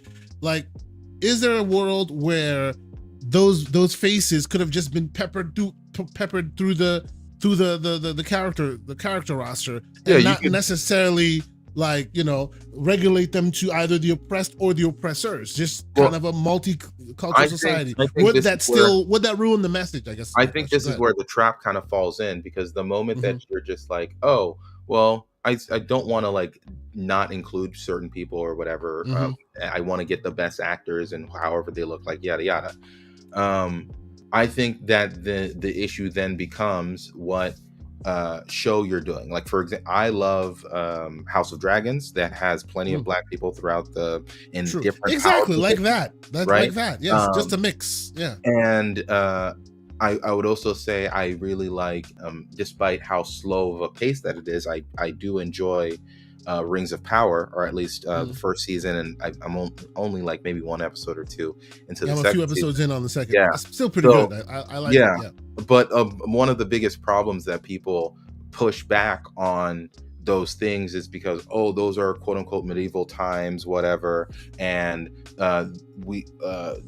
Black people didn't exist. And it's just like, well, Black people did exist during those times, right? Like they were present during those things. There are historical documents that show it. Just because your average peasant never saw a Black person in their lives doesn't mean that Black people weren't inside of Europe. But whatever, right? I think that, and for somebody who may be a part of a culture that isn't super aware of that stuff, maybe when they hear, oh, Black people weren't inside of Europe, they take that as like oh yeah, they weren't. And rather than actually doing the history of like, actually they were. Like there's actually multiple accounts of Black people being inside of Europe before the 1700s or whatever. Like, I don't understand why you would believe this. But I don't like, with the Yoshi P thing is stupid. With Metaphor, I think that despite the fact that the main characters are lighter skinned, there are still darker skinned people inside of the world. They have significant impact on how the world works, and I think that one of them being what this game calls followers, which are kind of companions, but that doesn't mean that they'll necessarily be inside of your party. There's a couple followers that are darker skin, and they are going through every single person that you interact with is going through some sort of like problem that is fundamentally rooted into the problems that the world has. Not our world, their world. Their world just happens to mimic a lot of the same problems that we have inside of our world. It's just that they strip a lot of the problems that would exist specifically for one race, but that problem is now split between a bunch of different races, right? So it's like now it's not just black and brown people who are dealing with the prejudice of the world, because there are 9 tribes. Essentially, like 5 of those 9 tribes are being treated like shit. So, okay, so a couple of things. All that's well and good. I'm really, for me anyway, like not to take anything away from the game, because I do think the game is expertly done, and I agree with those things that you said. but I still don't know that we're getting to the heart of would people accept this story if you had darker people in the lead positions, right? If it is told, if would the story be called woke if the main character was a black person, or one of the main characters was a black person, or one of the main plot points of people that join your party were a black person? Or would they realize how woke the game was only if the dark skin was there? I would say that you would still, and this is not a fault on the game itself. No, this is, I'm talking about people's perception of the game. And I will say that while also saying, I have said many a times, I am over all black media being about the struggle. No, yeah, of course. But at the same time, I just find it interesting that the anti-woke mob didn't jump on this, and I knew they wouldn't, because there are no clear black faces to point to. So I will say that there are some pretty black faces near the end of the game, but like, once again, you have to be like 40 plus hours into but those people don't be playing games, so they probably don't really be playing. They didn't get that far. But what I will say, I'll say 2 things. One, if it was the same developer, if it was Atlas, and how Atlas does things, and they have like a subtlety in the it's like the way that Atlas has always done things. The message of the story is both brazen, in your face, and also incredibly subtle, where everything's just kind of interwoven into the story. So if it was Atlas and the characters that were there, let's just say like one of the main 3-4 characters had dark skin, I don't think a vast majority of people would care, because of just how well this is done. And I will also say, I have never played a Western game that has ever done subtlety well when it comes to persecution, racism, any of that shit. Maybe it's because it's like the racist people are always the most like mustache twirly, disgustingly racist, like or it's just whereas like normal racism doesn't really work the way they showed it in the movies. And the thing is that like Metaphor explores all facets of racism, everything from people just not wanting to interact with you because of who you are, to people literally tripling the price of things because of the tribe that you come from, right? So like you're getting the full gamut of racism throughout the entire game. But I just think that the way that Western developers tell stories is too ham-fisted, and when you are telling a story that is going to be that contentious and that like connected to people's emotions, you need to do it in a way that's done well. And I can't point to one Western developer that has ever done any of these stories well, outside of maybe one, but I would say that it wasn't the most subtle story. Mafia 3. Mafia 3 did a fantastic job at exploring all of those things, but it was not very subtle. And a lot of people attacked it because in a Mafia game, they wanted it to be about like Italian mafioso, yada, yada. That's what they were used to. And for it to switch to a different type of mafia, which there's all sorts of mafias all over the world, people reacted negatively to that. Was that because of Black? In hindsight, that game is still amazing. It holds up. It's Mafia 3 is incredible when it comes to that sort of storytelling. But I think that that's the only thing that I can literally think to say, hey, these developers are doing something in a way that like actually done very well, rather than just this is kind of just a culture war, left wing, whatever. And I can tell that that's what it is, and it's being thrown in my face. And this is as somebody who like kind of agrees with a lot of those left wing things, I can't think of one game that does it well. That's on the Western side. I mean, another piece of it, and this is just this is again the question I always ask. I always come back to this question: is do you want to be right or do you want to make things right? And so the question is, the people that need to learn the lessons that a game like Metaphor or Mafia or whatever you said, the people that need to learn the lessons that those are trying to teach, if you turn them off at the outset, then you're really just preaching to the people that already agree with you.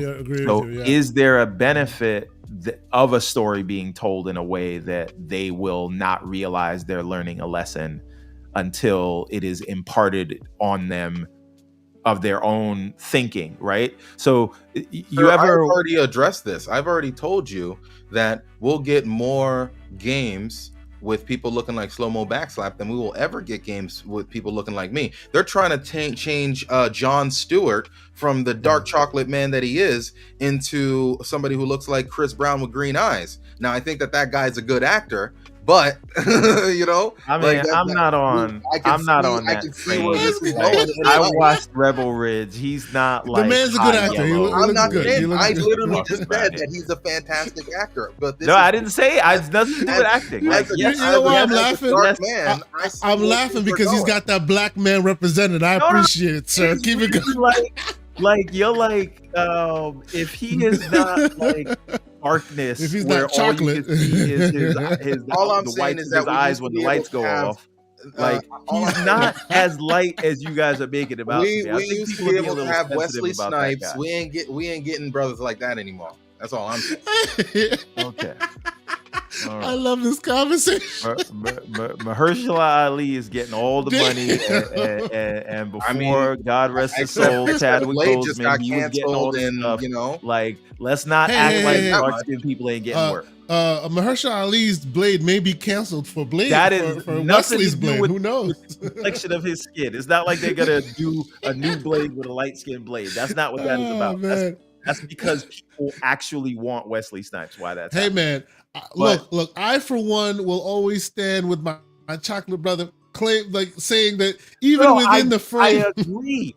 As a fellow, there's still there's levels. Listen, as a fellow chocolate brother, I just think that we were overreacting a little bit about the Jon Stewart casting. I think it was a little bit much. I was proud of it. I think it's great. I thought I hear you. Once again, great actor. I thought, oh man, that's actually a really good pick. I just saw it as a fantastic opportunity to stab a couple people, just be like, hey, what's going on over here? Yeah, sure. As long as we're trolling, but like the dark skinned crew was being a little bit too sensitive. It was a little sensitive. That's true. Yeah. But again, and we can move on from this topic. I just thought it was a good conversation, and I found it. No, it is. It is very good. Yeah.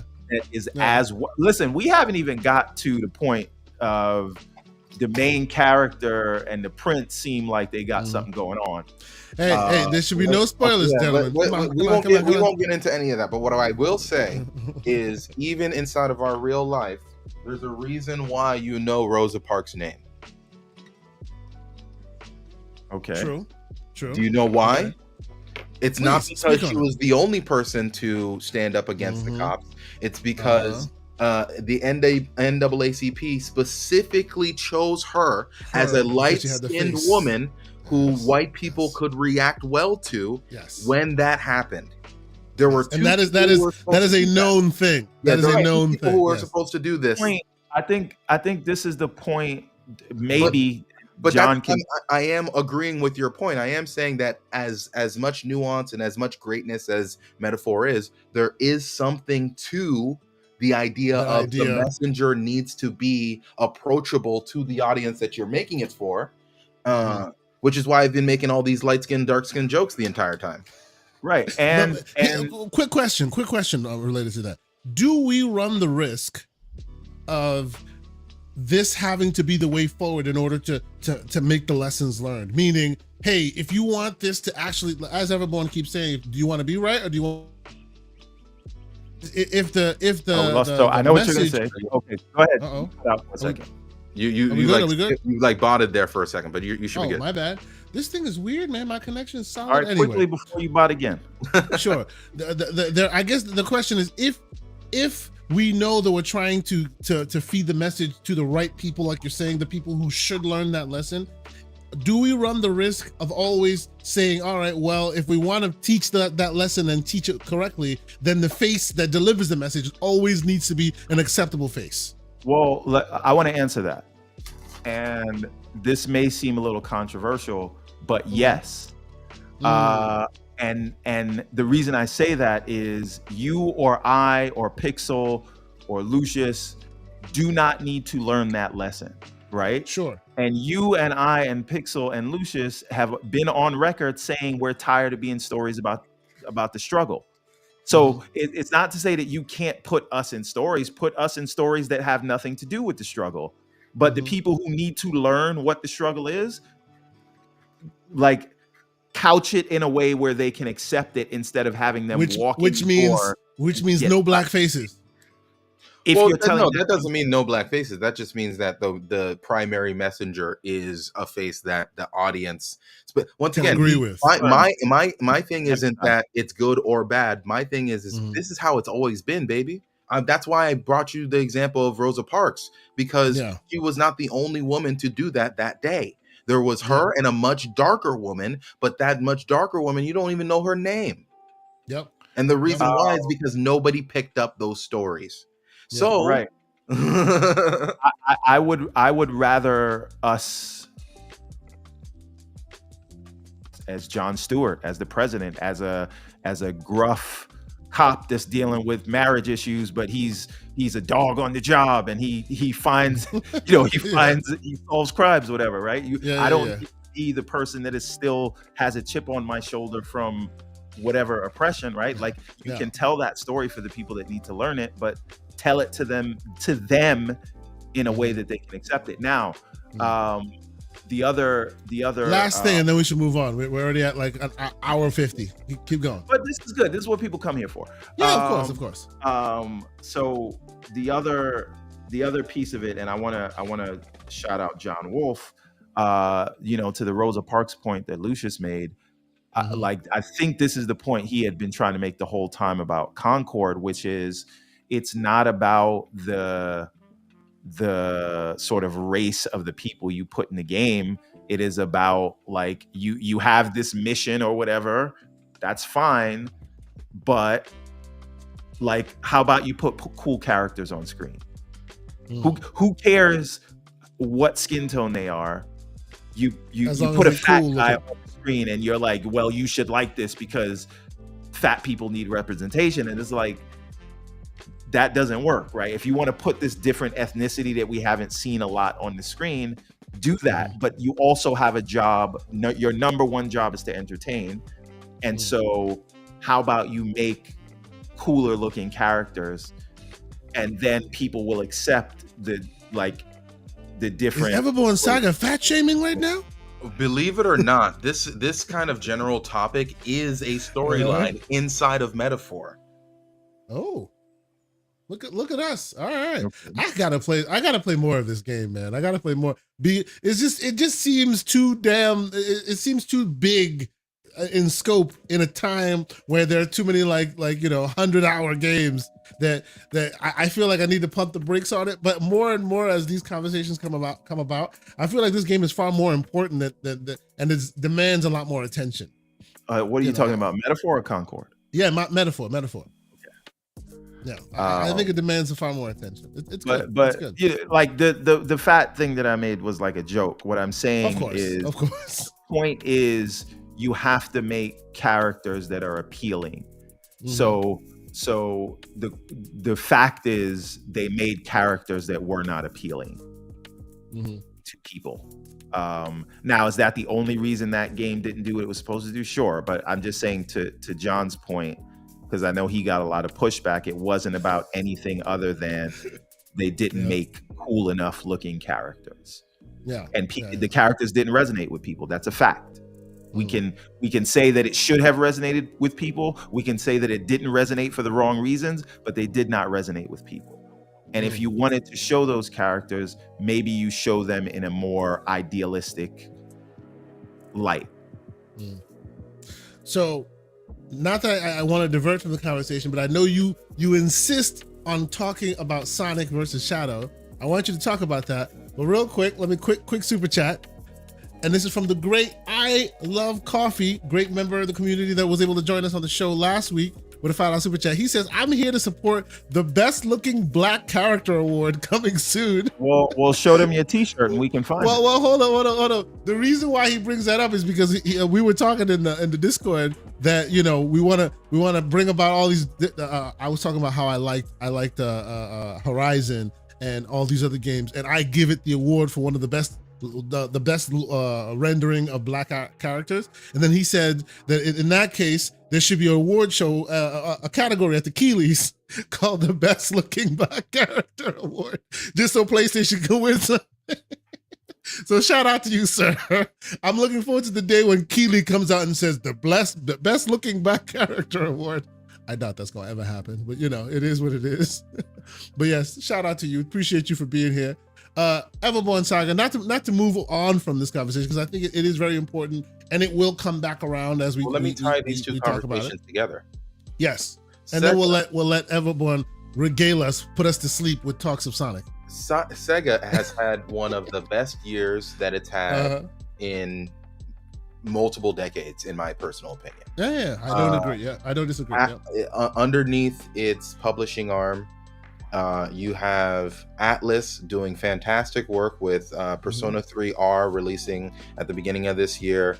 You have the Unicorn Overlord being published by Atlas, and you also have Metaphor Refantazio also underneath Atlas. So Atlas has 3 bangers underneath it by itself. Then you have RGG, who released multiple games over the past 18 months, but just in this past since January, released Like a Dragon Infinite Wealth, which once again was received very well from all the Yakuza fans, by non-Yakuza fans. Like, it was a huge game.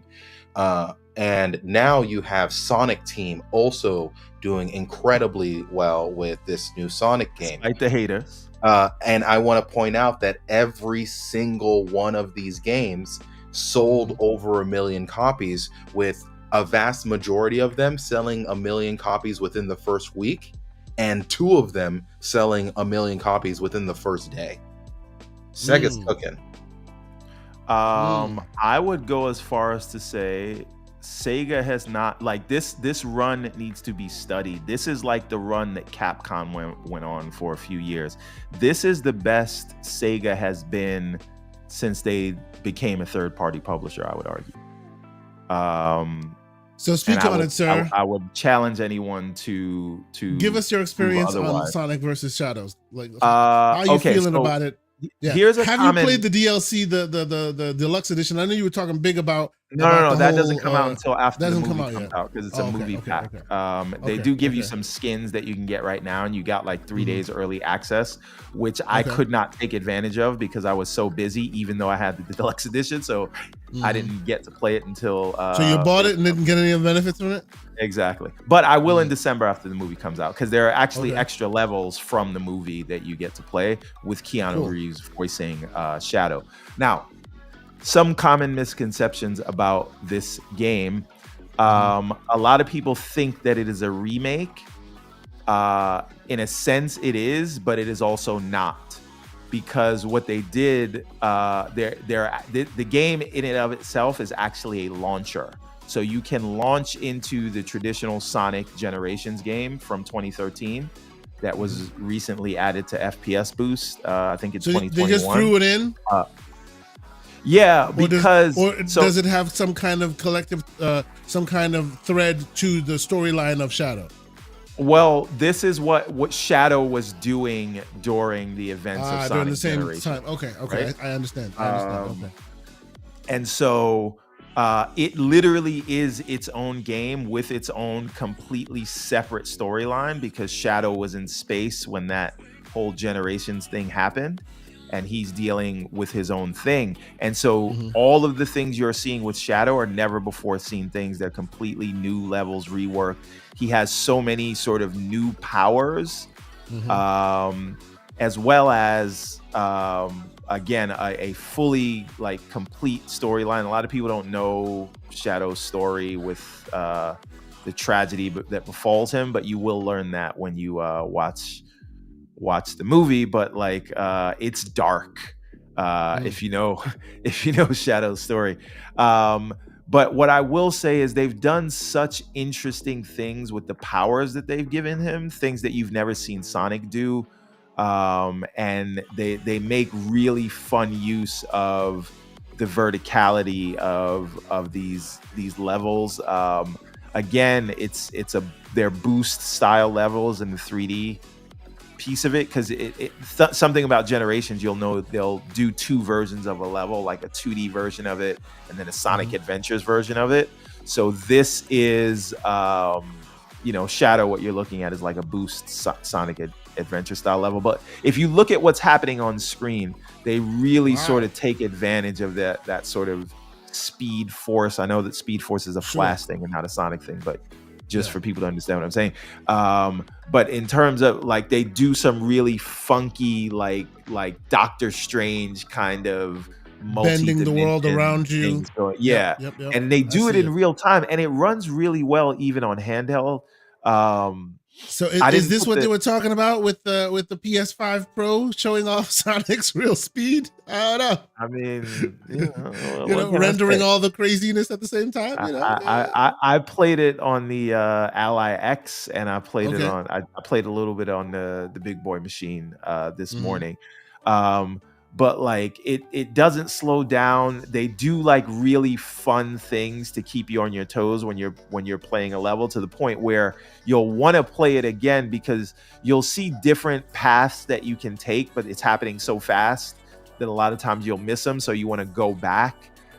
So it really gives you this incentive to go get the S rank, because depending on the different routes that you take, you can go. The whole point is to try to play a level without slowing down or stopping.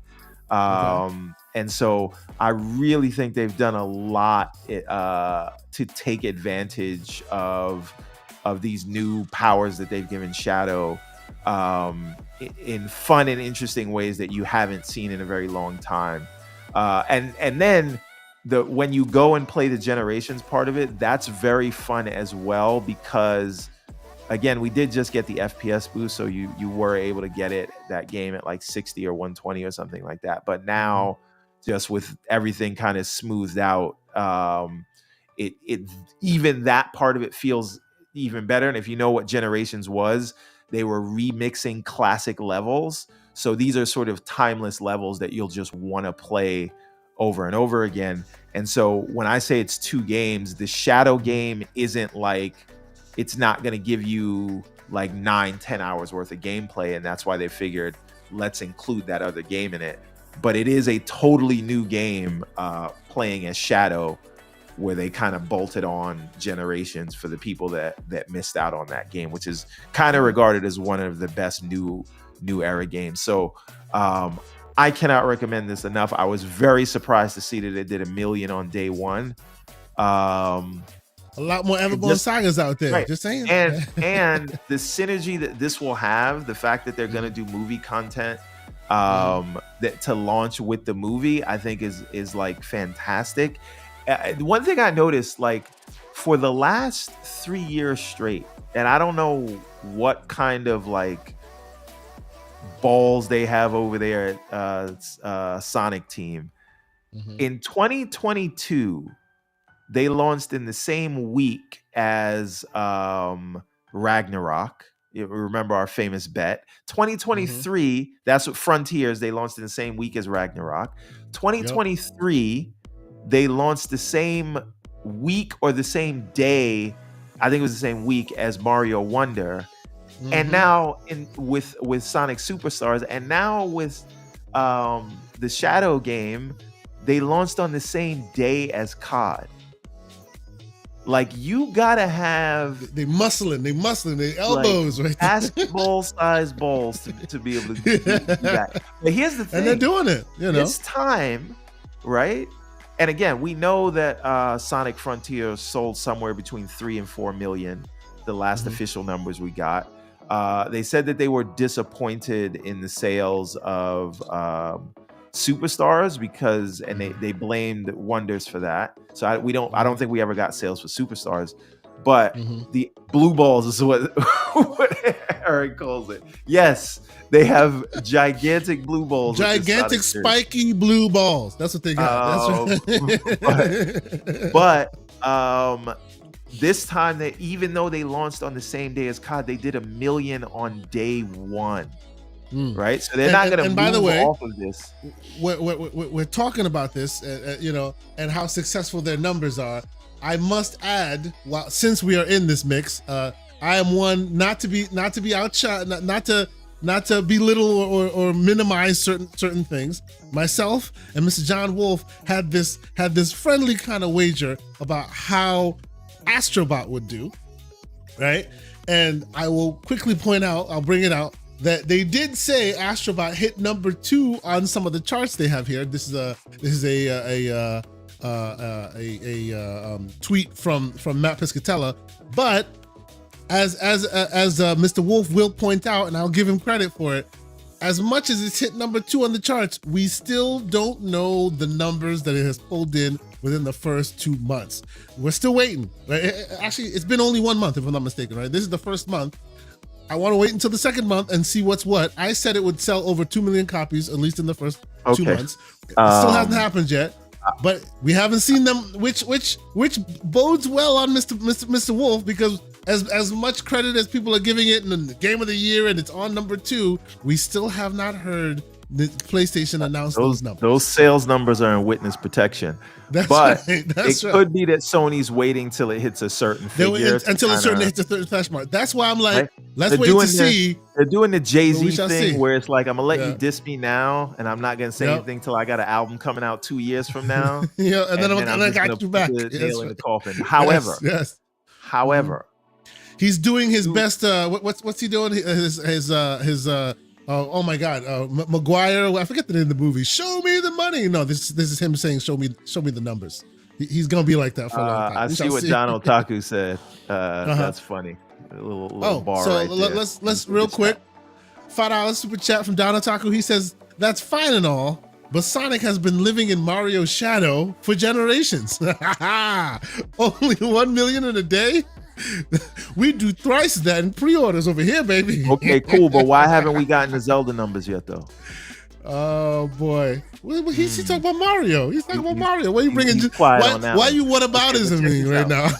Okay, but here's another thing though, like about those Astro numbers. Just for comparison, because this was what you guys were betting against with Mr. John Wolf. If we go back and we look at the 2021 numbers for Ratchet and Clank, yeah, that was number 1 in the month that it came out. But it did come out in June, and it didn't have something like EA. But the point is, it did not show up on the yearly charts as well, and it didn't show up in July's numbers because it's the kind of game that it is dictates most people are going to get it at launch, and then they're going to beat it, and they won't still be playing. So this is it'll be interesting to see what it does in general, and that takes nothing away from the game. By all accounts, it's great. I do want to say one thing. This is where I'm gonna have to put the eyebrow up. Okay. We've seen a lot of reports saying it's doing better than any non-Mario named platformer in the last decade. Yep. And I don't know about that, because we just got are we not counting It Takes Two, which did 10 million? We know it didn't do 10 million. True. Yeah. Right? So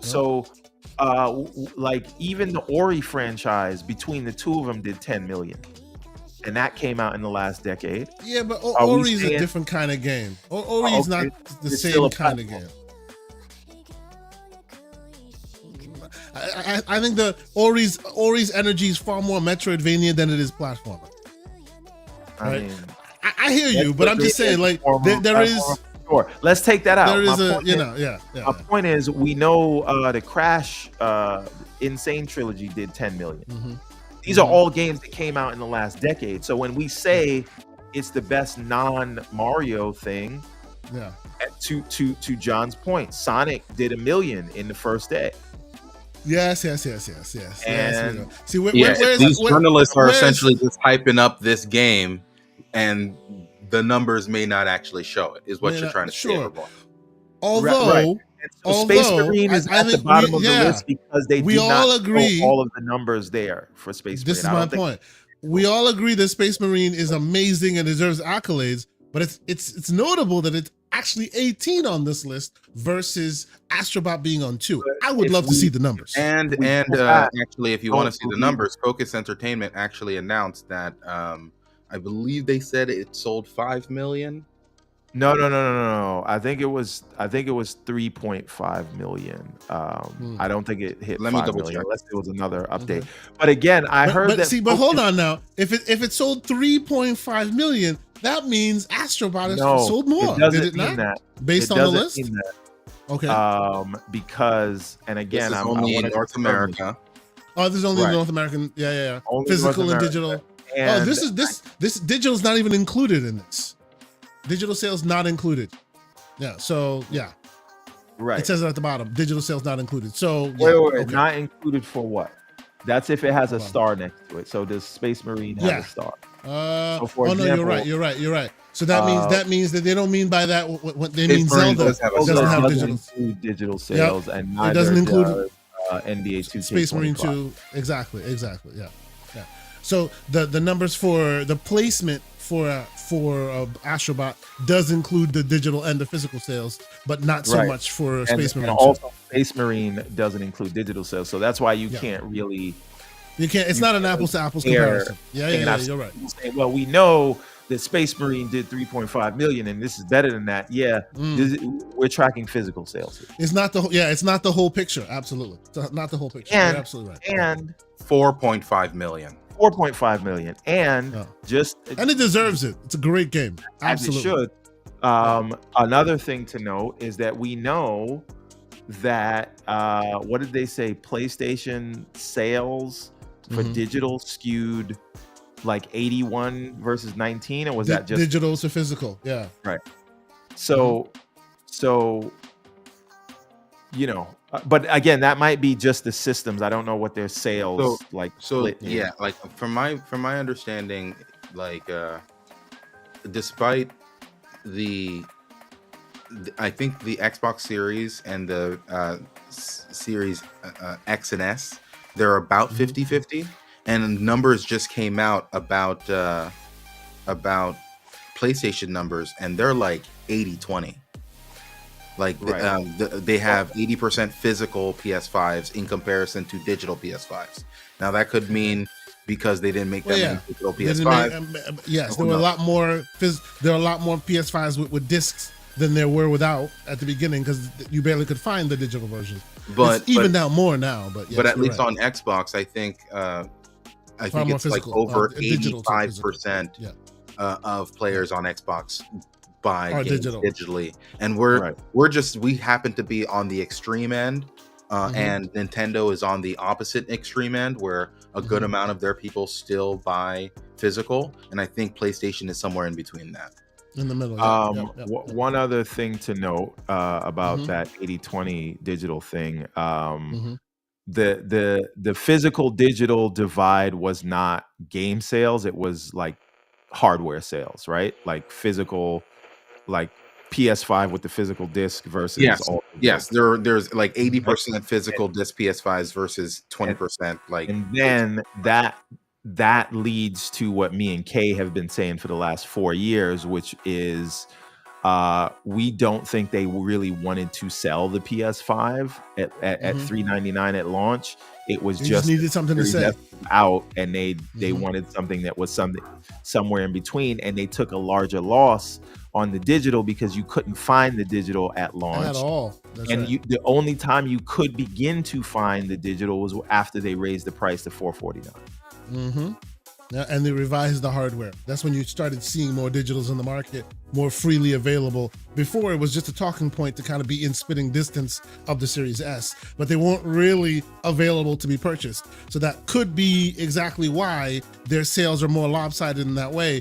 And actually, to your point, Lucious, that's probably why when you go to Best Buy right now, chances are you'll see more PlayStation physical copies on display than you will Xbox. They stopped selling Xbox physical editions by and large because those numbers reflect it. Xbox physical. Oh, you're saying the games themselves. Physical games, yes. Okay. Because I'm sure the retailers are looking at the amount of the devices out there, and it's like 80% digital sales on Xbox. So why keep those discs on shelves? Whereas there are a lot more PlayStation physical disk drive folks available, so those are more an addressable market. So it is an interesting thing to see.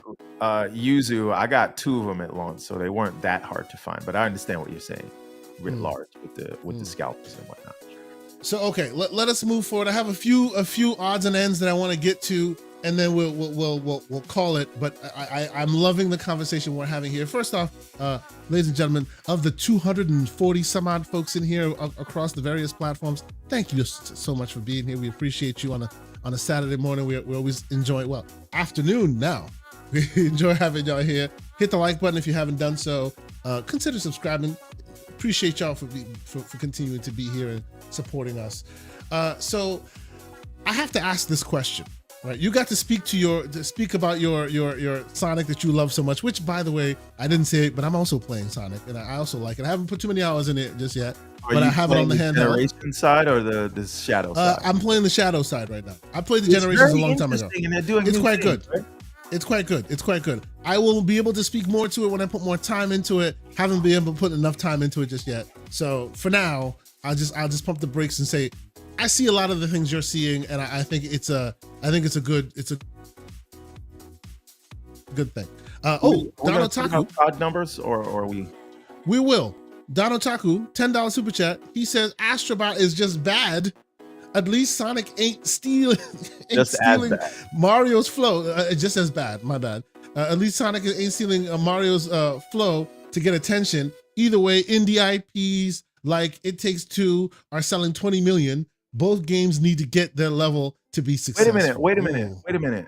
Did it do 20 million or did it do 10? I thought it did 10. If it did 20, that is nuts. I think it did 20 when it was all told. Can we fact check that? Because I thought it was. Yeah. And if it did do 20, somebody's lying, because we hearing a lot of Astrobot did this and that.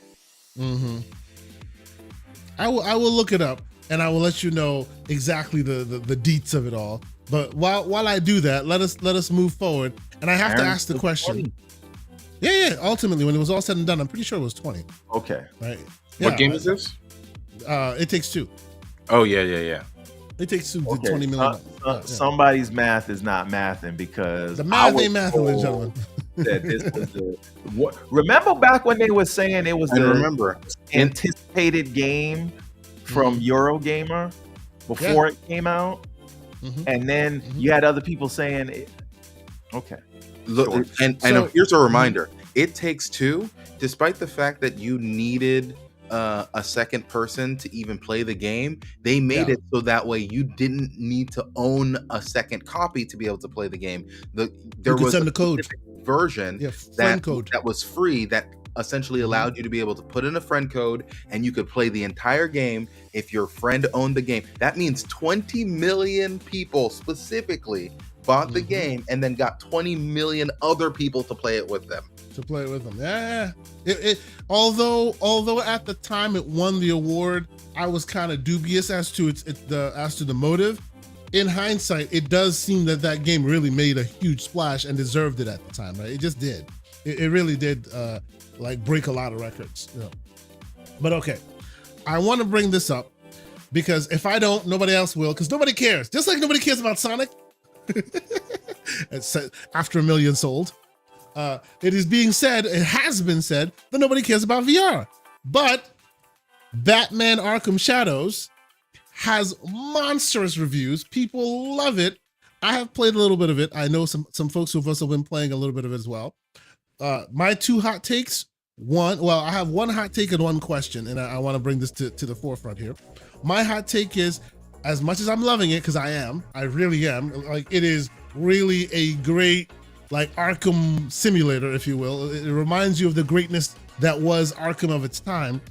The textures are trash in this game. Oh my God. When you start playing this game, the first thing I'm like, why didn't y'all just have people just stream this from their PCs? Because running it from that mobile chip is painful. But 22 seconds in, you forget all that. When they have you lift your cape and now you're flying, it is amazing. My question I bring here, because I know you guys aren't big VR guys in general, but with this game and games of this kind making the splash it is this the way to get people into VR? And if this doesn't do it, will anything do it? Because and I'll bring you to this, Everborn. I know you have a Quest 3. I don't know if you've played it yet or not, this game, but I guess my question is, you know, and I've spoken to a lot of people, you know, how is VR? What's the pain points of it? Oh, it's cumbersome, this and that and the third. This, you literally buy the game like you would in any console, hit play, put your headset on, and you're playing it. Have you played this Everborn Saga? And if this doesn't get you into this ecosystem, will anything get you? Is it just standard? It's not going to happen for people, or should they give up on this idea? What do you think? Because I feel like this game is it. If people don't jump in because of this, where else would you jump in? What do you think? I mean, that all depends on whether you look at the Quest as a game console, right? Okay. Believe it or not, I've actually been using the Quest 3 a lot this week. As you know, the spatial app? I didn't get to. I did use that. That's very interesting. Although I actually have it as well. I bought the spatial app. It did crash the system, and I had to do a hard reset, soft reset. I had to hold the power button, but that's neither here nor there. When it works, though, it's great. It is great, yeah. But I will say that it's not that no one wants VR. We know that the Quest 2 sold 20 million or more, right? So people are getting these things. And now they've got a price point that's more conducive to people jumping in and trying it with the 3S, which I just got for the kids. So I could take back my proper Quest 3. But when I got my Quest 3 back after cleaning the eyepiece, because I don't want any kid eye cooties. Some cooties, that's right. I have been using a lot of the AR stuff just to see how far along they've come, and to me, that's the future of what this stuff could be. Like VR when you want it, sure, but the AR stuff is where it's at. So I've been, I've been messing around with, like you said, the spatial app, which basically is $10. It saves you $3,000 from buying a. It basically gives you. It gives you the Apple Vision Pro, the Vision Pro user interface within the Quest, and it is almost just as good, right? Like, fantastic. there are new features that are like integration features that are coming, but they're not there yet. Like, there's something you can do in the Vision Pro where you just look at your Mac screen and then it automatically turns it into a virtual secondary screen. So that's coming to Windows. Yeah. Yep. And that's also, as I understand it, it should be coming to phones as well. So what would be very cool is if you can do phone mirroring, so you can, in your hand, just look at the phone and then it'll like and it be on shows it on it. Right, that'd be awesome. Oh man, that'd be awesome. So these are all the possibilities of AR that has me excited to use this thing again. But I like gaming wise, like this Arkham Shadow, still not so much. Don't care at all. Okay. Like and I got it for free with the 3S, by the way. Yeah, you should play it. Like it's really didn't even good. Install it. Generally don't It's care. really good. All right. But to me, AR is where it's at, and there's a lot of stuff going on in AR. Even Lucious, AR gaming. I'll pose the same question to you. Wait a minute. Before you ask Lucious, I want to say this other thing. People really should consider this stuff for AR gaming. There's a lot of fun stuff going on. Like there's a boxing game. Put stuff on your table. Right. And you see your world and there's the game on the table. Yes. But there's also like boxing or like FPS games that you're playing in VR where like invaders are coming into your home and you have to shoot into your home. That's home. Right. You can just walk around your house and do things like that. I saw another thing. It felt like it was a tech demo. It was kind of. I will not be playing a home invasion simulator. No, thank you. But it's zombies and things like that. Obviously, if you listen to the beginning of this podcast, you don't have a good time with zombies. Yeah, so with zombies, that's right. Yeah. But I saw another thing where it's like you can reimagine your home. This might have been for the Vision Pro, but I don't see any reason why the Quest can't do it. But it reimagines your home in real time, and you say, I want my home. Everything is in the same place, but it redraws it in AR in a different time period. Show me a Victorian style. Right? Okay. And it'll make your desk wooden. That's cool. Or show me a Stone Age time, and your refrigerator will be made out of stone, and it'll be like Flintstones. And it's happening in real time. So it's things like that. But like what Meta has done with the movie experience, like they're doing really, really interesting things. And again, and I will let Mr. Wolf's comment just sit because this is what I expect from Mr. Wolf. Thank you, sir. I appreciate you. I'm gonna let that one be there. If you're a visual viewer, you got that nugget of detail. I will not. Repeat. I mean. As much as we hate to admit it, he's not wrong. He's not wrong. I think there was some stat that came out that said OnlyFans stars, like if you look at all the payouts they've done, it's higher than what the NBA player payout is. Insane. Wow. Moral degradation. Right? Like where do we live? Level of down bad that people are out there. That's crazy. So you had this one. Another headline came out. One of the OnlyFans people there, they're retiring after 3 years and making $67 million. Yo, like for people like that, their perception of money and hard work and anything, is just completely blown. Wait a minute, and this is the last thing I'll say. And I learned this. I was today years old when I learned this, or last week years old when I learned this. I saw someone saying, I'm using this glam AI to create a face and a body. Yeah. And they were able to. Future is a scary place. Right. Listen, this is interesting. People will be interested in this. So they basically used AI to create a model, and then they used AI video generation to make a move. Right. And then they posted on Instagram and OnlyFans and had people donating money to them to the point where they're making $6,000 a month. Could you imagine being a whale for an AI? Man, business is just waiting to be made, bro. You just gotta sit down in a basement somewhere. Program being the best wife, being the most famous AI character and now on suddenly, OnlyFans. Bro, I need to, bro. I'm judging it, but at the same time, I'm like, you know what? These people, It's yeah. it's their fault for throwing their money at this. I need to learn how to do this so that way I can scam these nerds out of this money. Listen, That's what I need to do. Let me tell you something right now, right? Mm-hmm. When the AI does come and take all our jobs, that might be the way. Shout out to the AI overlords. That's right. But okay, so Gotta since ride y'all brought the up, wave instead of getting consumed by it. since y'all brought up the AI overlords, and since y'all brought up social media, I had a question I had to ask, and what brought this about was seeing that Phil Spencer is now on Threads. That seems to be his new social media of choice. Some have chosen Blue Sky, others have chosen Threads. Right. I recently signed up to Well, I've had a Blue Sky account for a long time, but I recently started using it more properly. I guess my question is, and this just brought this to mind. My question is, clearly, it looks like the thing that we know as Twitter/X is, I wouldn't say not long for the world, but maybe past its prime. Where's our next social network? Where's our social gathering space that we're gonna talk gaming? Let me just say something about both Threads and. Hold on. 1 second, Lucious. Okay. Let's stop you right there. I have heard far too many times that X or Twitter is dead. Dead. I didn't say that. I said it's past its prime. Go into the Discord that we created and stay there.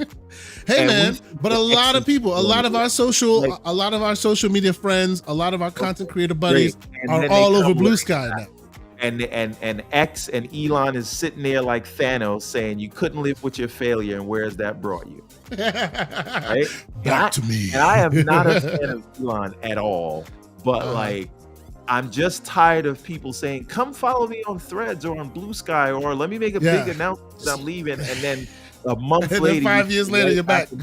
When some big news breaks. Like when it's dead, great. I'll spit on its grave. But until then, I don't want to hear about Blue Sky or whatever else, because nobody's really gonna like use it. And I can't manage more than one social. Like I'm not even on Instagram because I'm on.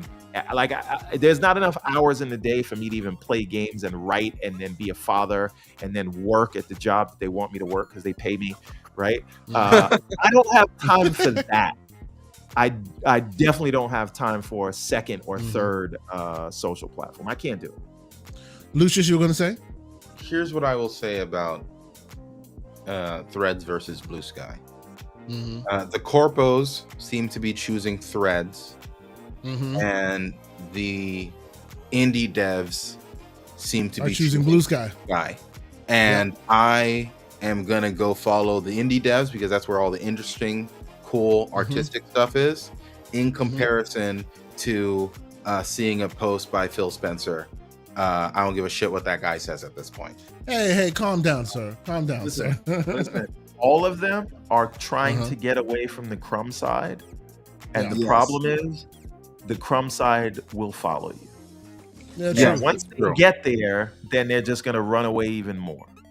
So I'm not running to a platform to try to get to people who are trying to get away from. I'm not telling you to go anywhere. I'm simply saying that I'm definitely not going to Threads because it seems there's no appeal there for me because I don't want to follow a bunch of corpos.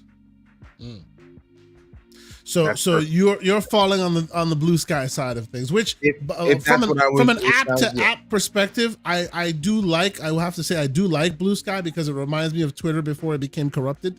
It reminds me of Blue Sky, literally Blue Sky. Like, Blue Sky Twitter when it was innocent and everybody was like, hey, this is a great app, great tool to use.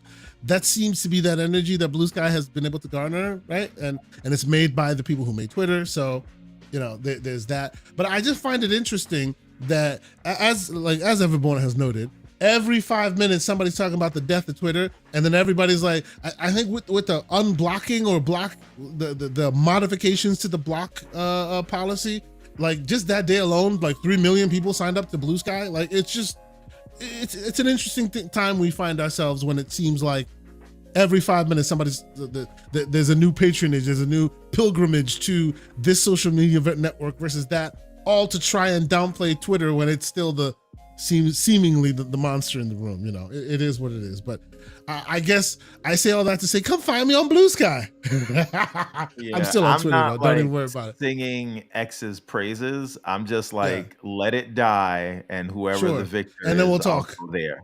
Because I'm tired of the back and forth. And no, I feel you. I just started using Twitter less because my timeline, despite me not engaging with these posts or like clicking on the 3 dots and saying I don't want to see these things, Twitter keeps showing me the most salacious, insane, like people dying on my timeline. I don't need to see that terrible. At 8 a.m. You know what? Stuff like that. You know what else I don't need to see at 8 a.m.? What's that? Like, I could be at the office, or like, you guys may not know this, but I have another business with Lady Everborn. We have a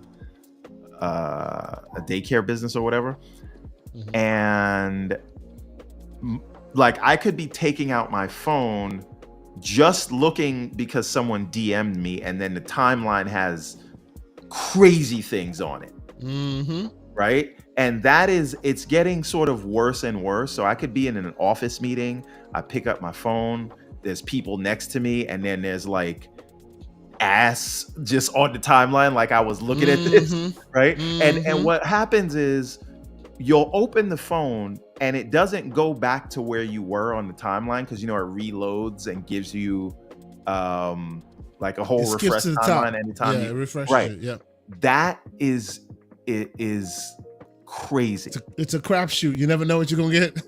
That's right. So that, like, I can't even, like, I have to like be somewhere private before I even open the app. So that also causes me to use it less, because you never know what's gonna pop up on it. And once again, you can't curate it, so it's not even like this is the stuff that you engage with. No, I try to not engage with that stuff. I intentionally tell it not to give it to me, and it's still giving it to me. Pops up. So Everborn, maybe this might be a feather in the cap of Blue Sky. They are not currently using a curation algorithm, so you get what you get based on the people you follow. That's it, right? And that might be why people are pushing themselves more into that Blue Sky area, because all that mature, we're gonna give you what we think you want, a tunnel vision thing is not really happening on Blue Sky, because they don't have an algorithm pushing that stuff towards you. But I do hear you on the idea that every 5 minutes there's somebody else trying to take the king's crown, and clearly the king's still wearing its crown. So let's just keep it moving on there. But it is what it is. I do want to bring up another thing, and this is mainly to tell you that people got your letters, man. Everborn Saga, they got your letters. It's happening. A week ago, probably it was, Everborn reached out to me and be like, hey man, how do I do this versus that? Because I'm sick and tired of not being able to control the keyboard on my handheld. I'm trying to live that console emotional gamer life. And as such, sometimes I'm going into Steam, or I'm going into some kind of user interface that needs a keyboard interface, and I can't use it with my controller. I swear to you, Microsoft was tapping our phone lines. They were listening in, because a week later, here you go, Mr. Everborn Saga. Have you tried this yet? I have not tried it, because the update has not come to any of my PCs yet. Not my ROG Ally. You're not in the insider beta thing? I am in the insider beta, but that one's not there. Interesting. I think they're holding it back from me specifically because I spoke up. Because you asked for it. They're like, no soup for you. Exactly. But whatever. But I have not gotten to try it yet. We'll see. We'll see what happens. The snail's pace at which they are moving to address this stuff is frustrating. I understand. Yes. It's baffling, really. And again, it's like they genuinely don't care, because I know exactly what's happening. You would think that this is Xbox from 2016 that made them no money, rather than their third biggest department. Well, let me tell you what's going on here, Lucious. Just as a longtime follower of Microsoft, right? And I'm talking about all parts of the business, not just gaming, because I know a lot of people are Xbox fans, but not necessarily Microsoft fans, right? But if you've been following this stuff long enough, if you've been in the trenches and you know people like Paul Thurrott, and you knew Tom Warren before he started reporting on Xbox, and you know, obviously Brad Sams, if you know who some of these people are, and you follow all this stuff. The way they think about things is we're going to do something if it will touch the max amount of people, and we're going to look at our telemetry and say not a lot of people use this aspect of it, so we're just not going to get to it. And what they've what not they have understanding that the reason I don't do it, completely understand. We're on the same page. But what I'm saying is they will look and they will say how many people are doing the CEG thing today. And if we do something or if we don't do something, what percentage of gaming on PC will take place on the Windows platform, whether we touch anything or not? And they'll say, 90% will still be on Windows no matter what. And most of the stuff on Linux will be emulating Windows. Yeah, we'll get it's to not it. Worth our time. Yep. Deprioritize. Right? And so you'll get these updates, but it's whenever they feel like it. There's no sense of urgency to doing these things. And all the while, let's say it'll take them 2-3 years to get it to where it should be. Where is SteamOS and Valve today? And how far along will Big Picture Mode and SteamOS or Bazite or whatever be 3 years from now? Yeah. Right? In the time that it'll take them. So just to get to where we are today, how long would it take Microsoft to get there? And even if they have the desire to go all out and do the things that they should do. And all of that is because if you look at that Steam survey, they said controller support has tripled. You know what it tripled to? 15%. That's it. Yeah, you'd think it it'd be a lot more. 5%, now 15% of people gaming on PC use a controller. So I think Microsoft is looking at the same data and saying, yeah, we're not going to kill ourselves for that, 5% of people that are using the Xbox app with a controller. But again, they're using it that way because that's the only option you've given them to use it. Right? And for me, I find myself someone who is just struggling to stay in the ecosystem because I'm just like, why should I when Steam is doing the things that I need to happen right now for my own preferences? And that's only going to get worse. I have 105 Steam games right now.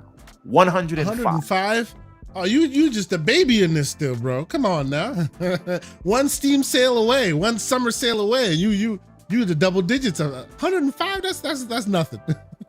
Keep it up. Right.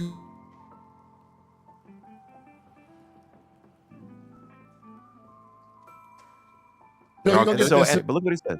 Oh, okay. There he goes. I lost you for a moment. Yeah, we all froze. I have a feeling there's an issue going on with this setup. Forgive us. It's not my connection per se. With this setup, or it could be YouTube. Yeah. Sometimes YouTube has issues. They're little herky jerky. Tell you anything. Yeah. Well, but again, I'm saying 105. I started on Steam only one game, which was Cyberpunk 2077. Dorian Gray says, "Oh, what a wonderful rose you are! What a child! He's got 1,497 games." Sure, but he's probably been gaming on PC a long time. I started in April, but my point is that number is growing exponentially, right? Yeah. And I was saying, look at Jacko 6's comment right above Dorian Gray's. Yeah, he says, keep in mind that 90% of gamers are developed in the Microsoft Windows ecosystem or environment, I should say. So who's keeping up with those? Right, but true. I think to that point is why they feel like there's no urgency for them to kind of address these things and get up to par with the experience that Steam offers. So this is just the way they think as a company. What can they do that will hit the most amount of people? So that's why I'll ask one last question and we can move on. They're taking so long for us to get to them. So I want to talk about Black Ops 6 numbers and we can move on. But I have to ask, are these two different people holding one controller? Because they both, if it's one person, they're then both wearing a watch. I got a question. His watch wearing capabilities here. So that seems like it's some AI going on. You know what I'm saying? I'm just like, hey, now something looked wrong here. Anyway, all right, let us move on. I guess the last thing I want to talk about, and we can talk about a few other things if you want to, but I want to keep it to 3 hours. Oh, there is this one last thing one I do want to talk about, which is this guy here. We can Okay, talk show about us it what after you your got. point, but we got these new Ooh, what you got there? new Steel series, the Buds. Ah, you bought Steel Series buds. Interesting. Yes, All sir. right. Oh, are those All right. the ones that can connect to Xbox and PlayStation? Yes. Nice. Oh, the multiple ones. Okay. Yep. Interesting. But I guess what I want to bring up is 179, I this. believe. $179? Yeah. But here's Not the thing. terrible. They Uh-huh. feel way more comfortable in my ears than either the Pixel Buds or the AirPods Pro. Like they Okay. stay like this. The sound is very good. Like I almost want to Mhm. use these for the phone. I won't, just because the other ones connect with those devices so well. But like those are my headphones for the Ally X. Like Okay. clutch. Excellent. Highly I recommend. may want to look into those myself. It's been a minute. I like headphones that connect to multiple things at once. Yeah. So, but also, I if always you're like that. if you're gonna like play for hours and you don't Mhm. want it to like hurt your earlobes, those are the ones to get. Like they're just Nice. like Okay. I don't know if it's ergonomically designed. Like I don't know what you would call that, but Sure. whatever you call it, like they fit super comfortably in the ear, unlike many of the other headphones that I've used. So definitely recommend, and they have a very long battery life as well. So shout out to the over 200 people that are in here, 230 plus people that are in here via all the various networks that we're watching. Even if you happen to be on Blue Sky, where by the way, this their YouTube links embed, so you can literally watch it from Blue Sky just by a YouTube link instead of having to necessarily broadcast to it. So if you're watching from there, shout out to you. Thank you guys so much for continuing to rock with us. This story I'm bringing up because this is your game of the year, Everborn Saga. Your game of the year that came out, had a big splash, and then now they're firing the entire studio. And that is the Ubisoft disbanding the team that made Prince of Persia Lost Crown. I'm giving you an opportunity to cry about it. Go ahead. Slight correction: the entire team is not lost. There's some of them are working on. They've been moved to other studios, but the team itself is disbanded, and some of them are working on a new Rayman game, which is very interesting, as reported by Tom Henderson. But they have been moved around. I don't know if any of them were actually fired. It sucks that the team itself is going away. Is just disbanded. Yes. But that being said, speak on it. Yes, I know you love this game. Go ahead. This game was entirely, in my opinion, sabotaged by Ubisoft, and it was sabotaged by things that had nothing to do with the game itself.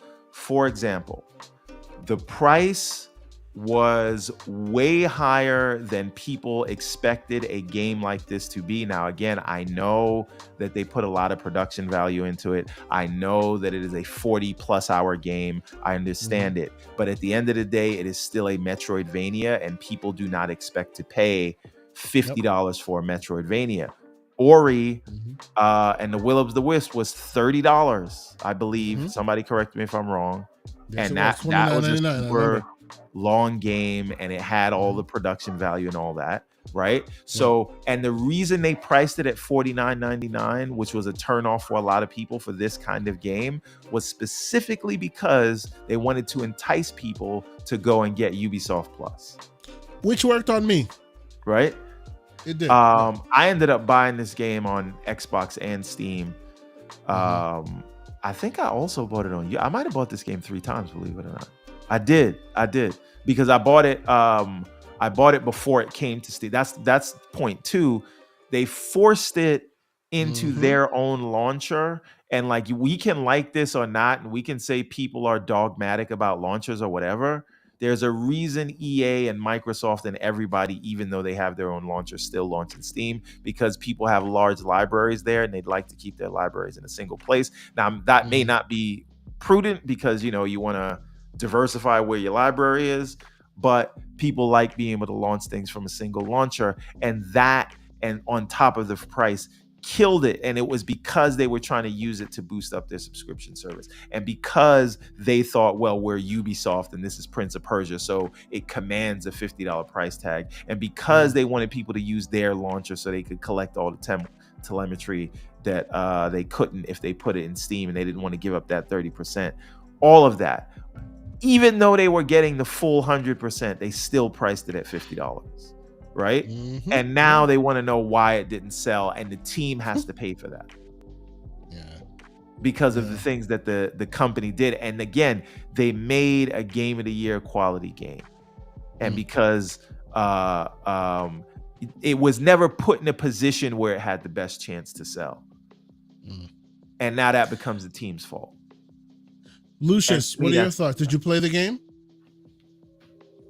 So this year has been too good for video games, because even a game like this that I've told myself I'm going to get a chance to be able to get this, there's just been too many games.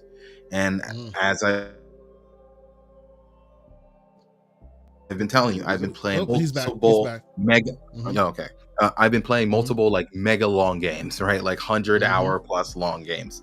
So there's not much in between that I can fit inside of there. So I was really hoping that I would be able to play this game probably in December, because the only game that I have for then is Indiana Jones, and that's pretty much it. So unfortunately, I just didn't get a chance to play it, but it did look good. Every single person around me told me to get this game because it was so good, but I just the DLC. I hear people are really liking. I haven't gotten to the DLC yet, but it took me over I think I'm like 50 something hours into it to beat the game, and I tried to do everything that was available there. But this might. I got to see where I end up, but right now this might be my game of the year overall. That's how good it is. There you go. This is why I brought it up, because I remember you talking so highly of this game, and it's so sad. It's almost like the tale of Hi-Fi what Rush. Do you call it? Hi-Fi Rush, exactly. You did a great job, and for that you get disbanded. It just seems very sad. All right, so I see a super chat from BT Maverick. I want to address that one in our final statement. Before I do, though, I will say some stories that we probably don't have time to talk about is Netflix closing the AAA studio before they make anything, right? Netflix had a AAA studio. They hired Joe Staten. We all knew this was going to happen. And, they closed stories before. I want to ask you one question about that really quickly. Okay. Do we Halo campaign stands? Oh, no. Now it looks like we're cut up again. Lucious, can you hear me? Oh, you back? I can hear you. Yeah. It's. I heard do we Halo? Okay, but you hear me now? Yes, speaking. Us Halo campaign stands. Do we need Joseph Staten back in Halo Studios? I think that we want to take it forward and go to a new direction. From a storytelling perspective, he was always great at it, and I remember like some of my favorite stories in Halo are his stories, but he's not just there for the storytelling, right? He's also there to lead and also there to put pieces together and this and that. And in that realm, I think they should move on beyond him. Sorry. Okay, I'll just say this really quick. Yeah. Sorry, Lucious. I don't know if this is the case. I don't know how they get along. I don't know any of that. But I do know from my own like corporate experience, right? When you have a new team lead, you have a new CTO, you have a new whatever, right? For them to sort of manage and govern effectively, it can become difficult when you have like an OG that was there from the beginning saying this is the way we should do things. Yeah, pulling strings and things. And then the people below, like the workers below, almost don't know who to look to for direction. So it's like this is the new guy in charge, but this is the other guy who has all the legacy here, and they might have different ideas. I know he said this thing, but I'm going to look to you about that thing, and that can, not saying it will, that could cause troubles. I don't know how those two get along, or how well those two work together. But for me, like if just forget about gaming, forget about Halo, just from a management perspective, I think you want to let the old guard go off into the sunset. That's why I say from a storytelling perspective. That's why I say that from a storytelling perspective, you like that Halo feel. You like the way the story was doled out. I think he's uniquely qualified to continue with that energy, and that's great. Obviously, some new blood can do that as well, but don't let him be in a leadership position. Like, right? Yeah, but like, even when you, again, this is what I'm talking about, like the on the ground politics of it. Sometimes he'll end up in that way, in a leadership position, but people still look to him, and maybe you don't need that right now. I don't know. I don't know why, but I have no reason to think this, but I feel like the new leader of 343 Halo Studios don't take no crap from nobody. I have that feeling might just with be him because he's German, and German people are very direct when they speak. He is German and he is black. He seems like he just don't take no crap from nobody. He's just like, So I feel like some of those political situations that were on the ground may not necessarily be something that will continue to move forward. But I have faith. I want to see him put his foot down, as it were, and see what he can do when he's at the helm, as he's done with Halo MCC, right? So there's that. Lucious, you were going to say, Staten, do we need him back? Well, I was going to say essentially what you were going to say, Kay, but now that Everborn brings that up, Microsoft has historically been one of the most politically and if you understand my use of political, it isn't like Democrat, Republican. Of course. Yeah. All this politics. Yes. It is a minefield of incentives and small p power, political. Yes. And so it's always been like that at Microsoft. So the fact that that could end up being a problem means that we may not see Staten be in any role, simply because his shadow is too large. Right. If the potential of it is there, should we even go down that road? As much as I would love an ODST2, I just that's don't what I was thinking. Yeah. I just don't know if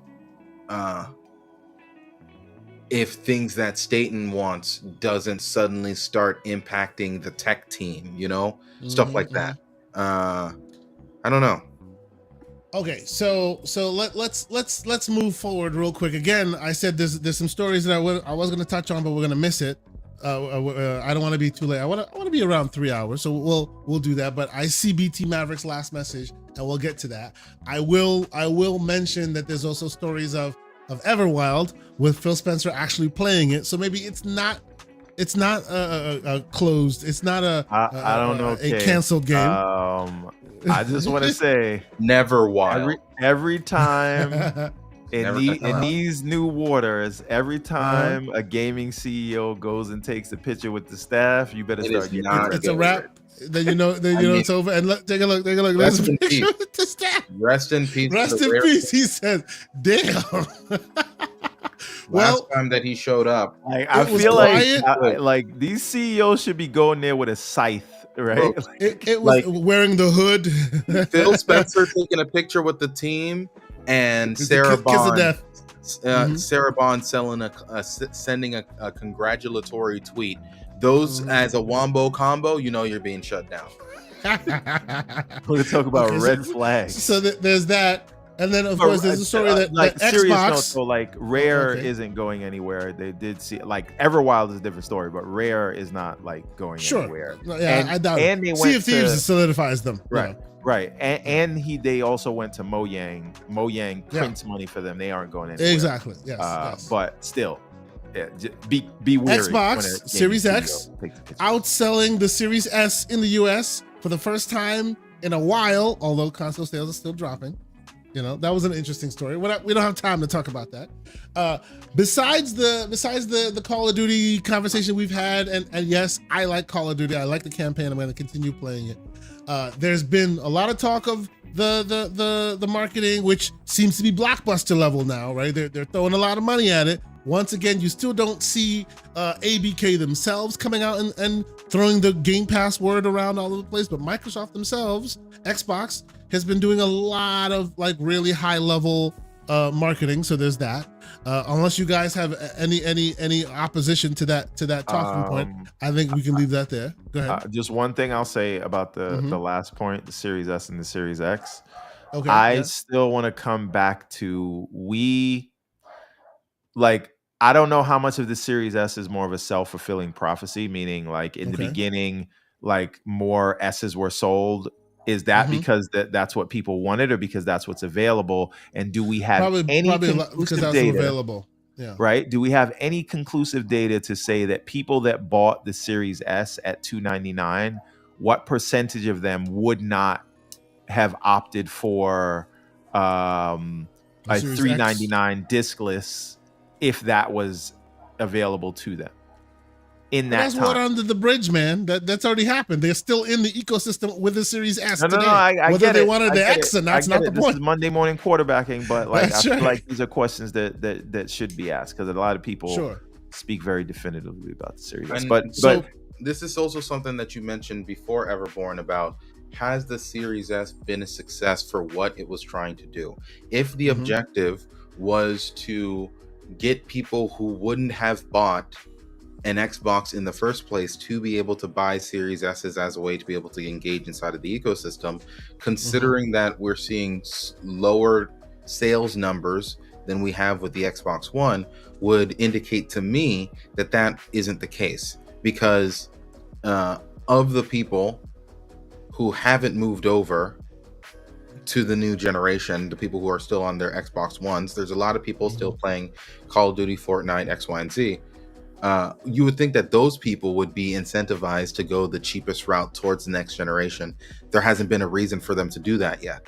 So I don't know if the Series S has really done its job outside of forcing devs not to go completely rampant when it comes to their development. Because the Series S exists, it forces a lot of devs to like, okay, we have to optimize our game. right, and I would argue optimization. if that was not there, our games would be coming out even worse. Right, but here's the thing. I wonder, right? Because optimization is time, and a lot of people have been confused. Where if you read the white paper, if you look at the hardware, if you look at the compute units, if you look at the power of the Series X, it should, in all cases, outperform the PS5. And I think the reason that it doesn't is because, or not doesn't, that's false, but like in the cases where it doesn't, we've seen time and time again, it was just up to optimization from the devs and whether they had time to do it. Prioritization. So the question is, if they had gone with a single SoC sort of, or GPU, whatever, it's just like Series X if digital. they used one physical reference design versus the two different ones, would that have changed wouldn't that in theory give devs more time to optimize for the Series X the way that they should have, but they had to spend that time on the Series S? No, Well, I mean, maybe, but no, it's not the same. See, you Lucious, let me tackle that real quick, and I'll let you on the back end. The reason why I disagree with that notion is the Series X has the same brute force capabilities as has brute force capabilities, right? So I don't think the behaviors on the dev side would have changed whether if the Series X was the only one available, because you can still give them a BS port and have them brute force the rest, which is what is continuing to happen. What I'm saying on is, the Series S end, it only works when you optimize it. So I don't think that would have changed the equation at all. I understand, but there's still like, okay, you have a release date, right? Let's say you have a November 5th release date, right? Yeah. You're working on one SKU for the PlayStation, and you're working on whatever you're doing to port to the Series X, and then you're optimizing for the Series S. There's a certain amount of time you have. There's a certain amount of man hours that you have. If the Series S was not a factor, wouldn't they then not have more time to optimize for the X? And let me just say this last thing before you respond. Is we have seen time and time again with things like Control and other games where maybe at launch these things, and I know Control came out before, but I'm just saying, like at launch, you'll see that the games it'll run a certain way, and then later on yes, it'll be optimized when better. they had the extra time. So I'm saying if you're not spending time optimizing for a lower SKU, that time theoretically could be put towards optimizing for the X. While I agree with you, I do. The reason why I hedge my bet on I hedge that, and I'll let you respond as well, Lucious. Tell me what you think.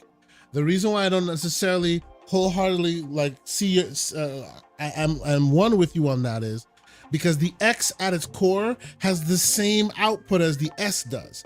If you optimize, let's assume there's only the X in the environment, but if you optimize for proper memory utilization, for using the X's tools as useful as optimally as possible, you also have the S also covered.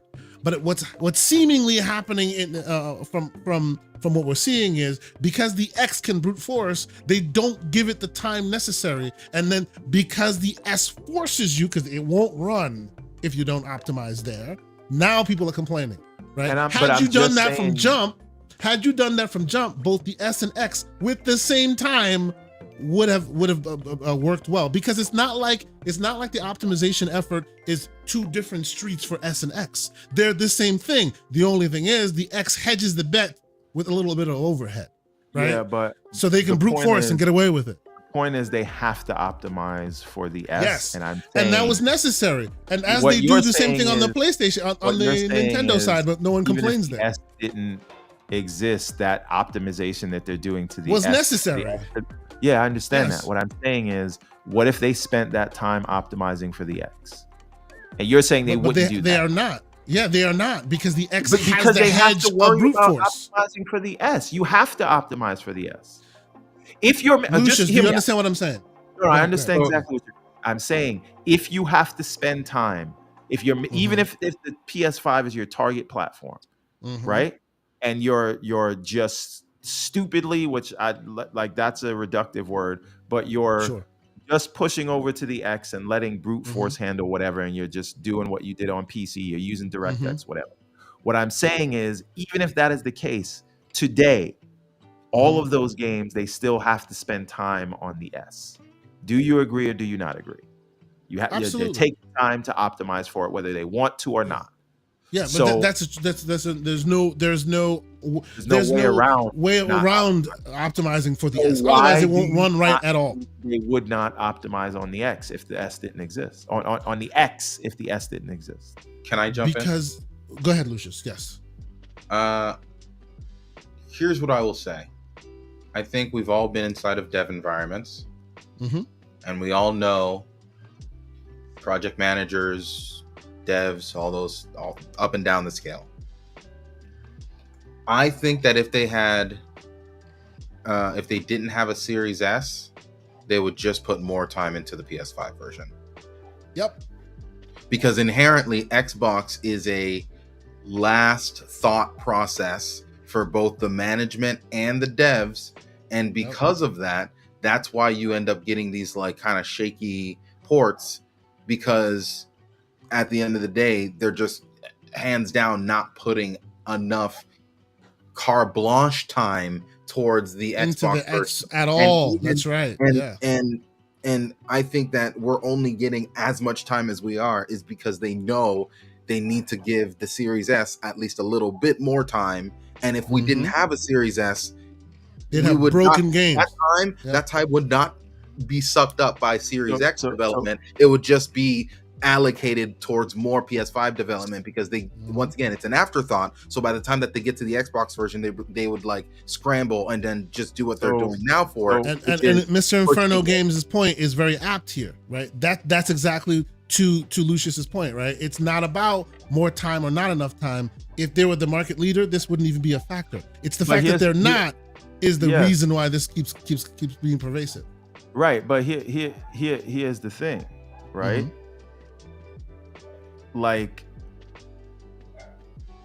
that doesn't matter because they're not the market leader. So the question, like, they made a market leader move knowing that they weren't in the position that they were in. And so your job as not the market leader is to be as frictionless as possible. And what it sounds like, Lucious, you're saying, which I might agree with you, I'm not sure yet, I'll have to sleep on it, but what I took from what you're saying is, when you hear these devs complain about the Series S, it's because they're mad at it for taking time away from what they could have been spending on the PS5. Yes. Like, they're 100%. Mad at the Series S for not letting them get back to the PS5 work. And that's the reason why I keep saying you do not hear anyone bitch and complain about developing for Nintendo platforms. If you're and the Nintendo Switch, because they are 3.5 gigs of like memory. There is no world where the S is more difficult to develop for than the Switch, but you hear no complaints because the addressable market is there. The only reason why you hear complaints about the S is because they are the whipping boy that's cachet to be whipping. And don't get me wrong, there are some problems with the way that they designed the S, specifically the split memory. The memory allocation. Memory like that but you know why they did that. Whether it's plus or whether they did that righteously or not, they did that expecting you, developer, to mesh shader everything, because then you don't have to worry about the memory. But no one's going to do that. You shouldn't expect that when you're not the market leader. Yeah, exactly. Right. Only Alan Wake 2 has done that, right? If you do, great. If you don't, then there we are. You know. And so again, they're excellent at reading Excel sheets, but they're terrible at reading the room, right? Sometimes. And so that to me, listen, again, it's all Monday morning quarterbacking, because I think all of this was a fantastic idea on paper. If you look historically, sales usually skyrocket when a console can hit that $299 price point. When they were their most successful, they launched the Xbox 360 at $299, even though you could get the hard drive and make it $399, which most people did. Just being able to advertise a $299 price point is the sweet spot for a console. That is what the Switch is at. That's why the Switch does so well. That's why they did well. Again, the Excel sheet will tell you that. But again, facts on the ground, your position in the market, your perception against developers, how you treat people that speak about you in public, your marketing, all of those things are factors as well. And so you can't just do what works well on paper without considering those things. And I don't think that they did. But again, Monday morning quarterbacking, we can move on. And for the COD sales, I'll move us on. These numbers are very interesting. So apparently they're the best COD numbers in the last 2 years. Which is interesting because this is the first time it's also available in the Windows Store and on Steam, and Game Pass and whatnot. And so I think the fact that it's higher than the last 2 games says something, and we don't even have a real, and I'm sure we'll get that maybe Monday or sometime next week, that they've launched to some record number, because they're going to include everybody that played on Game Pass PC, and then all the people that are accessing it through GeForce Now and all that stuff. So I think you're going to hear a huge number. Like now, what I'm also interested to see is what are the sales going to be? Because not that I would have bought a COD game anyway, but I'm playing it because it's in Game Pass. How much does Game Pass affect where it lands on the overall yearly charts? I would say look at Steam, the Steam charts as an indication.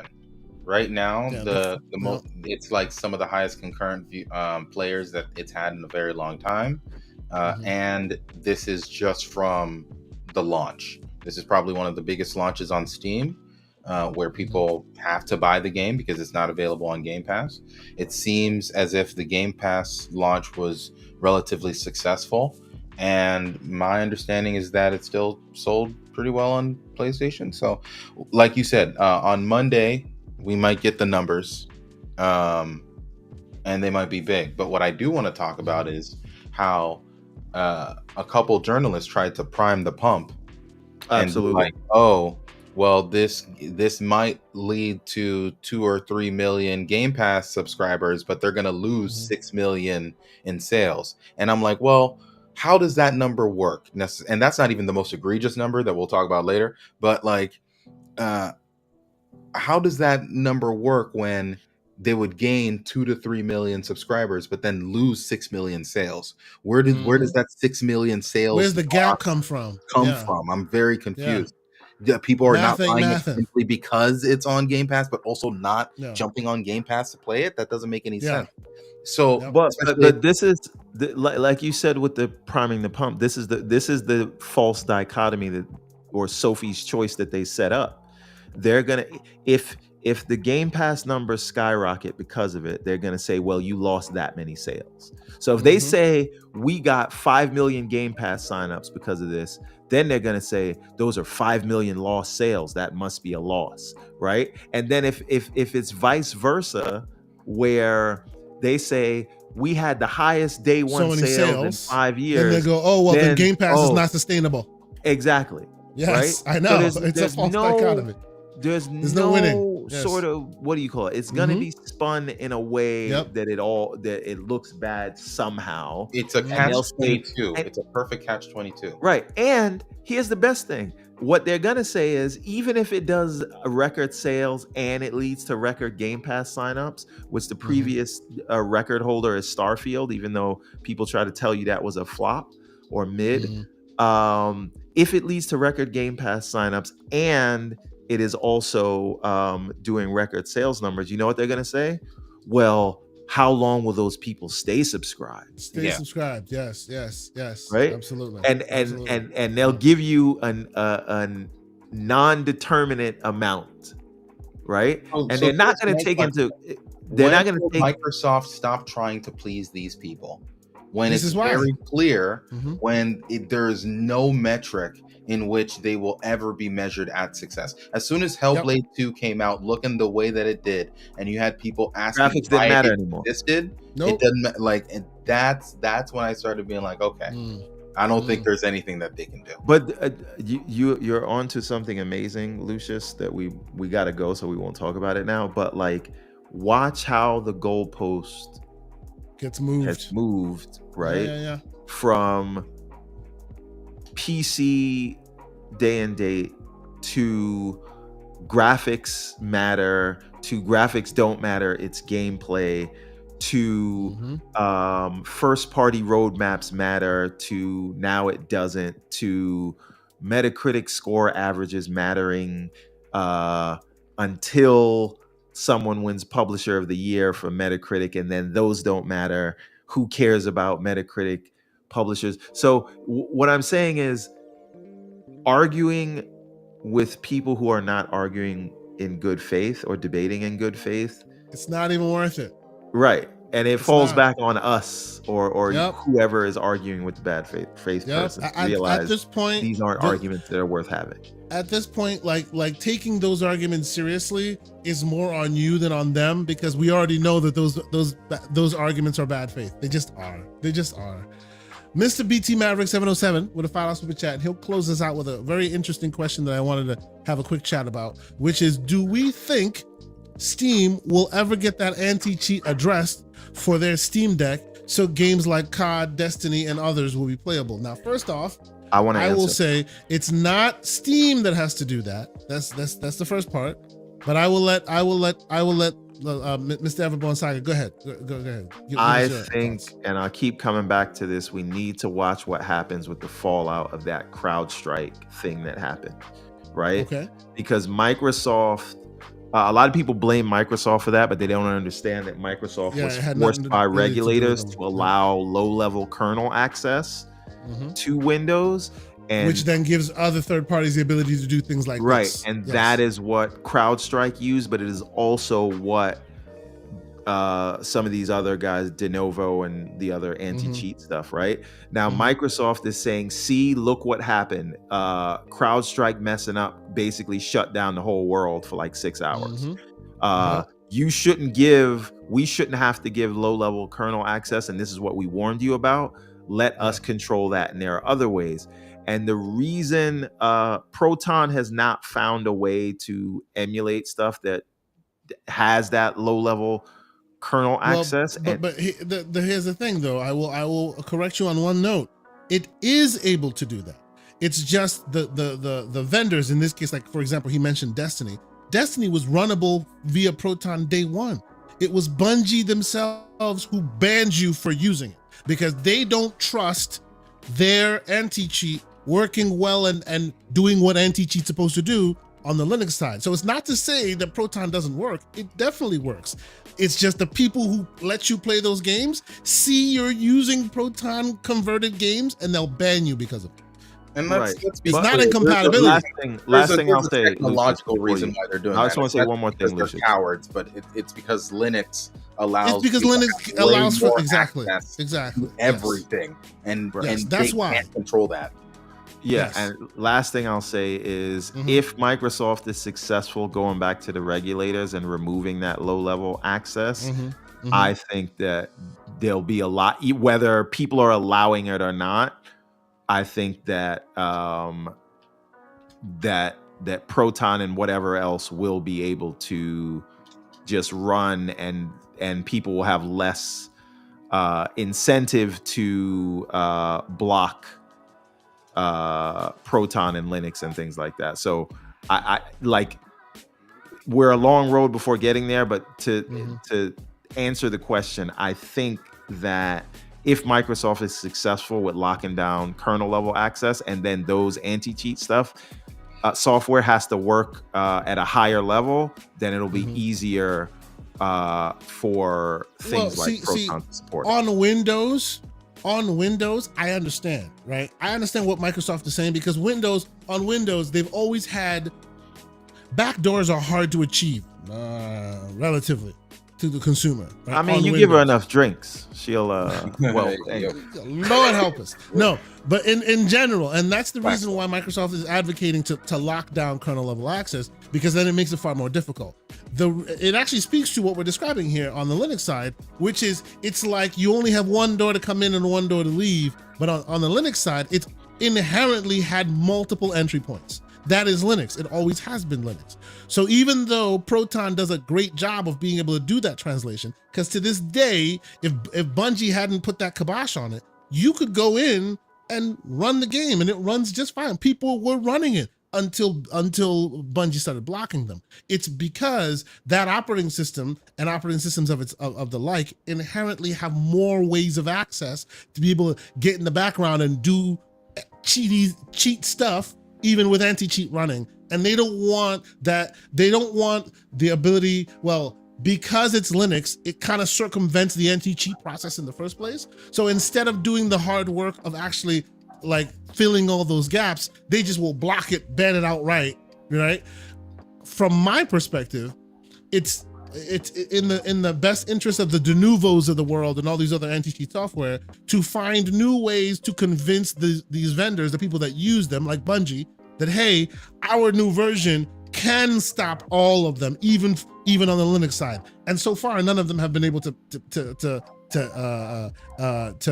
be full throat with that response. I think it's more of an sort of economies of scale. Sure. How many people are really using it? Is it worth a squeeze to really go down the path of R&Ding and getting it to work? We're gonna have to hope that Valve can push the Steam Deck far enough along to where it's too large of a base of people playing there. Proton in general. Like if Proton in general finds itself everywhere, now it's in the best interest of all those anti-cheat makers to make sure that it's able to work. So if, let's say, for example, if Valve finally kind of gets off their ass and releases SteamOS, and then the mini PC manufacturers and others are just shipping with that instead of Windows, and then Linux, gaming on Linux, obviously via Proton, becomes too large to ignore, then there's no choice. They have incentive to go and do that work. And that's how that will get solved. Yeah. How about you, Lucious? What are your thoughts? I think that at this point, Microsoft needs to figure something out, because Steam's not gonna sit on their butt all day for too long. It seems as if they're getting all their ducks in a row, and if they move first, just like Everborn said, we could be in a position where Proton becomes too powerful. But then I would question, with things like Call of Duty be moved over and made to work on Linux. I don't know, because Call of Duty 6 runs on the Steam Deck right now. Am I wrong? I don't know. Has it been blocked? I don't think any of the Call of Duties have worked properly on the Steam Deck. Well, do they even allow you to run it, or does it get blocked? Wait a minute. I guess I'm not sure. I don't think it launches. Okay. Go ahead, Everborn. Before we even get into that, I'm pretty sure under the CMA commitments is that they vowed to support other operating systems besides Windows. So maybe not right now. I don't know about Black Ops 6. I haven't tried it on the Steam Deck because we still don't have Game Pass on. Flood says COD runs on Steam Deck. No COD runs on Steam Deck. Oh, no COD runs on Steam Deck.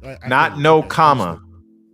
Yes. No. Yeah. No. The anti-cheat doesn't allow it. Yeah. Okay. Right. Understood. So again, but I do think there will be a point where Microsoft he's making the point clear. No. is gonna be forced to make that work. I do think we'll see that. That is though their last beachhead which they can kind of keep things at bay, right? The minute we're on the other side of it, and now all the various anti-cheat software or a new anti-cheat vendor shows up that can support Linux and it's fine, that may be the time when Microsoft has to kind of put the pedal to the metal, because you're enjoying COD right now. People love their COD. You can't play it on Steam Deck. When they solve that problem, now all of a sudden you're in trouble because there's no reason to keep you anymore. Yeah. So in typical fashion, they'll react when it's too late.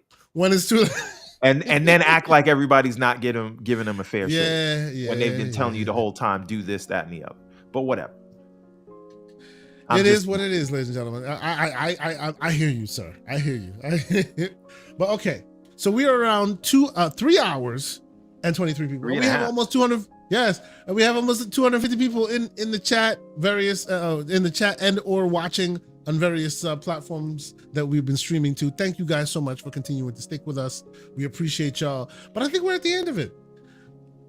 This episode's the app has been a little bit funky, but we're getting there. We're able to stick it out through to the end. Lucious, sir, you are our guest. I'll let you have the last bite of it. Sir, I appreciate you being here. Tell the people where they cannot find you. Tell us where else we'll be able to keep up with your ongoings on these here fair digital streets. Don't look for me. Please don't. I don't need you interacting with me. I'd appreciate it if you didn't. But if you do want to interact with me, then you'll find me in the Discord. And that's pretty much the only place that I want to be interacted with. Please don't talk to me anywhere else. Please play Metaphor Refantazio, as it is a fantastic game. Fantastic woke game. Yeah. Boy. Stop using that thing wrong. I hate that. Technically, we could be using it right, because the way that they make the game is very accurate too. It's very cognizant of all the power dynamics that exist inside of that world and how it affects every single person who lives there. So it's a very good game. You guys should definitely give it a chance. It is worth your time. And if it doesn't win at least something for Game of the Year, then I'm gonna riot. You're gonna riot? I expected as much. Okay. Appreciate you being here, sir. Always a pleasure. Everborn Saga, how about you, man? Where can people find you besides the EverbornSaga.com? Well, why don't you go ahead and scroll through that? Scroll up first so they can see the big hero banner that we did at the top. We did one for each of the series. It's going to turn on its own. So we just redid the site. I want everybody to check this out. We got the fall line of clothes there. That shirt that you see Mr. K Asante wearing this is literally the only place you can buy that. That's the Karma shirt. We have one for Baltimore and we have one for Godwin. And if you scroll down, you can see some of the other things that we got there. Ariel's Adventure Chapter 2 is now available, and we are literally shipping out the orders the same day we get them. Beautiful. Well designed website. New stuff. sweaters. We did a whole kind of fashion forward thing. So please go check out EverbornSaga.com, as where you will be able to get this exclusive stuff, including like wall art we're doing as well. So check that out. And if I could just borrow the screen share for a second, I want to show you what we're working on next. Yeah. What you got? All right. So what you're looking at? I'm gonna add it. Oh, you're not. Yeah. Let me add it to the mix here. Oh, actually, yeah. So it's added to the bottom. So what I'll do is I'll go to the welcome, and then I'll do one of these, and we'll go. Oh no, don't worry, I got you. It's like bam, and then we sharing the screen, and we'll go like that. All right, here are some pages from the new series that's about to come out. Everborn the Remnant. Now, if you know about this story, it's all about this ongoing conflict between Seraphs and Paladins. That's our way of saying Muggles and Wizards, or magic users and non-magic users. Best way to describe this story is Lord of the Rings meets X-Men. This would be the X-Men piece of it. We are the Seraphs are demigods, so they each get their powers from whatever bloodline they come from. You come from the fire line, you'll have fire magic. You come from the you could be a god of war, god of whisper, so on and so forth. And so, hey, is there any TMs there? You said god of war. easy. But the larger point is the Seraphs have been hunted for a long time, and this is showing things from their perspective. So anyone that displays magical abilities, there's like this inquisition that's happening, and this shows it from their perspective and why they decided to. They're tired of being in hiding, and they want to bring back their leader, who is the Everborn. He is the Magnus. He's the first Seraph, and that's what this story follows. And because I told you we're working on two things at once, so you can see a little bit here, right? I also want to show you some early pages at the Redlands Chapter 2. Interesting. Look at that. And you can definitely see the art style change a little bit between the two. Yeah, we try to get better with every chapter. Nice. Now, when can we expect these books to be available for us? The Redlands Chapter 2 is the next book you are going to get. It is going to be 60 plus pages. And Hargeet will be featured as a main character in there, by the way. Hargeet Chani. Oh yeah, let's go. Hopefully you have his name correctly represented. I'm just saying. Yes, and before we get to Comic-Con, The Remnant should be released. That's the other book that I was showing you. So these are the two things we're working on right now while trying to get production started for what's it called? For the next version of the next arc for Prince of Arcadia. Okay. And then hopefully by the end of the year, November, December-ish, we'll have Ariel's Adventure Chapter 3. So fantastic. Those are the things that's going on. But if you want to keep learning about that and you want to be first, you got to come here, because this is probably where I'll show stuff and talk about it. But please, please just go and check out EverbornSaga.com. I just want you guys to see the work that we did. So that's it for me anyway. Thank you. Yeah. As for me, you can catch me. There's some moving and shaking as far as the Gamers Playground. There's work time schedules that has been a little difficult for myself and Mr. John Wolf. So there may be some changes to the schedule and how we do the show. We're still talking about it in the background. We'll figure that out. Otherwise, I'm also on Prime Time with Mr. Boomstick. Always love doing that show on Wednesday evenings. I would also ask that if you have the opportunity to, go ahead and check us out on thegamingcircle.com. Our illustrious Kofi Cat we'll be leaving a review there, as well as some other folks within our community that'll do that. Will be doing that for us, talking about Metaphor. As you can see, we are actually on there right now. I love doing that so people can see what we're doing. You can come check us out on the gamingcircle.com, as well as check out the blog section, where we are writing some interesting blogs and talking about different kinds of gaming aspects that we may not be talking about on the podcast. So thank you guys so much for being here. Thank you guys for all your continued support. I will be one that will be still I'll be checking out threads. I'll be checking out the blue sky, but you'll also be able to find me on X. More power to you. There you go. He'll keep it to X. I'll be all over those places. So I'm if you probably have a chance to. well. Let me not say this. I was gonna say I should probably go at least lock down the name. Yes. So I've actually tried to CC you or tag you on something, and I haven't been able to because I'm like, the man doesn't have a profile. Go get that thing done, man. Go get that thing done because that's important. Right, but anyway, thank you so much for being here. For myself, Mr. Everborn Saga, and the illustrious Koofy Cat, Mr. Lucious Augustus, we say thank you, and we will see y'all next week. Peace. Thanks for being on it.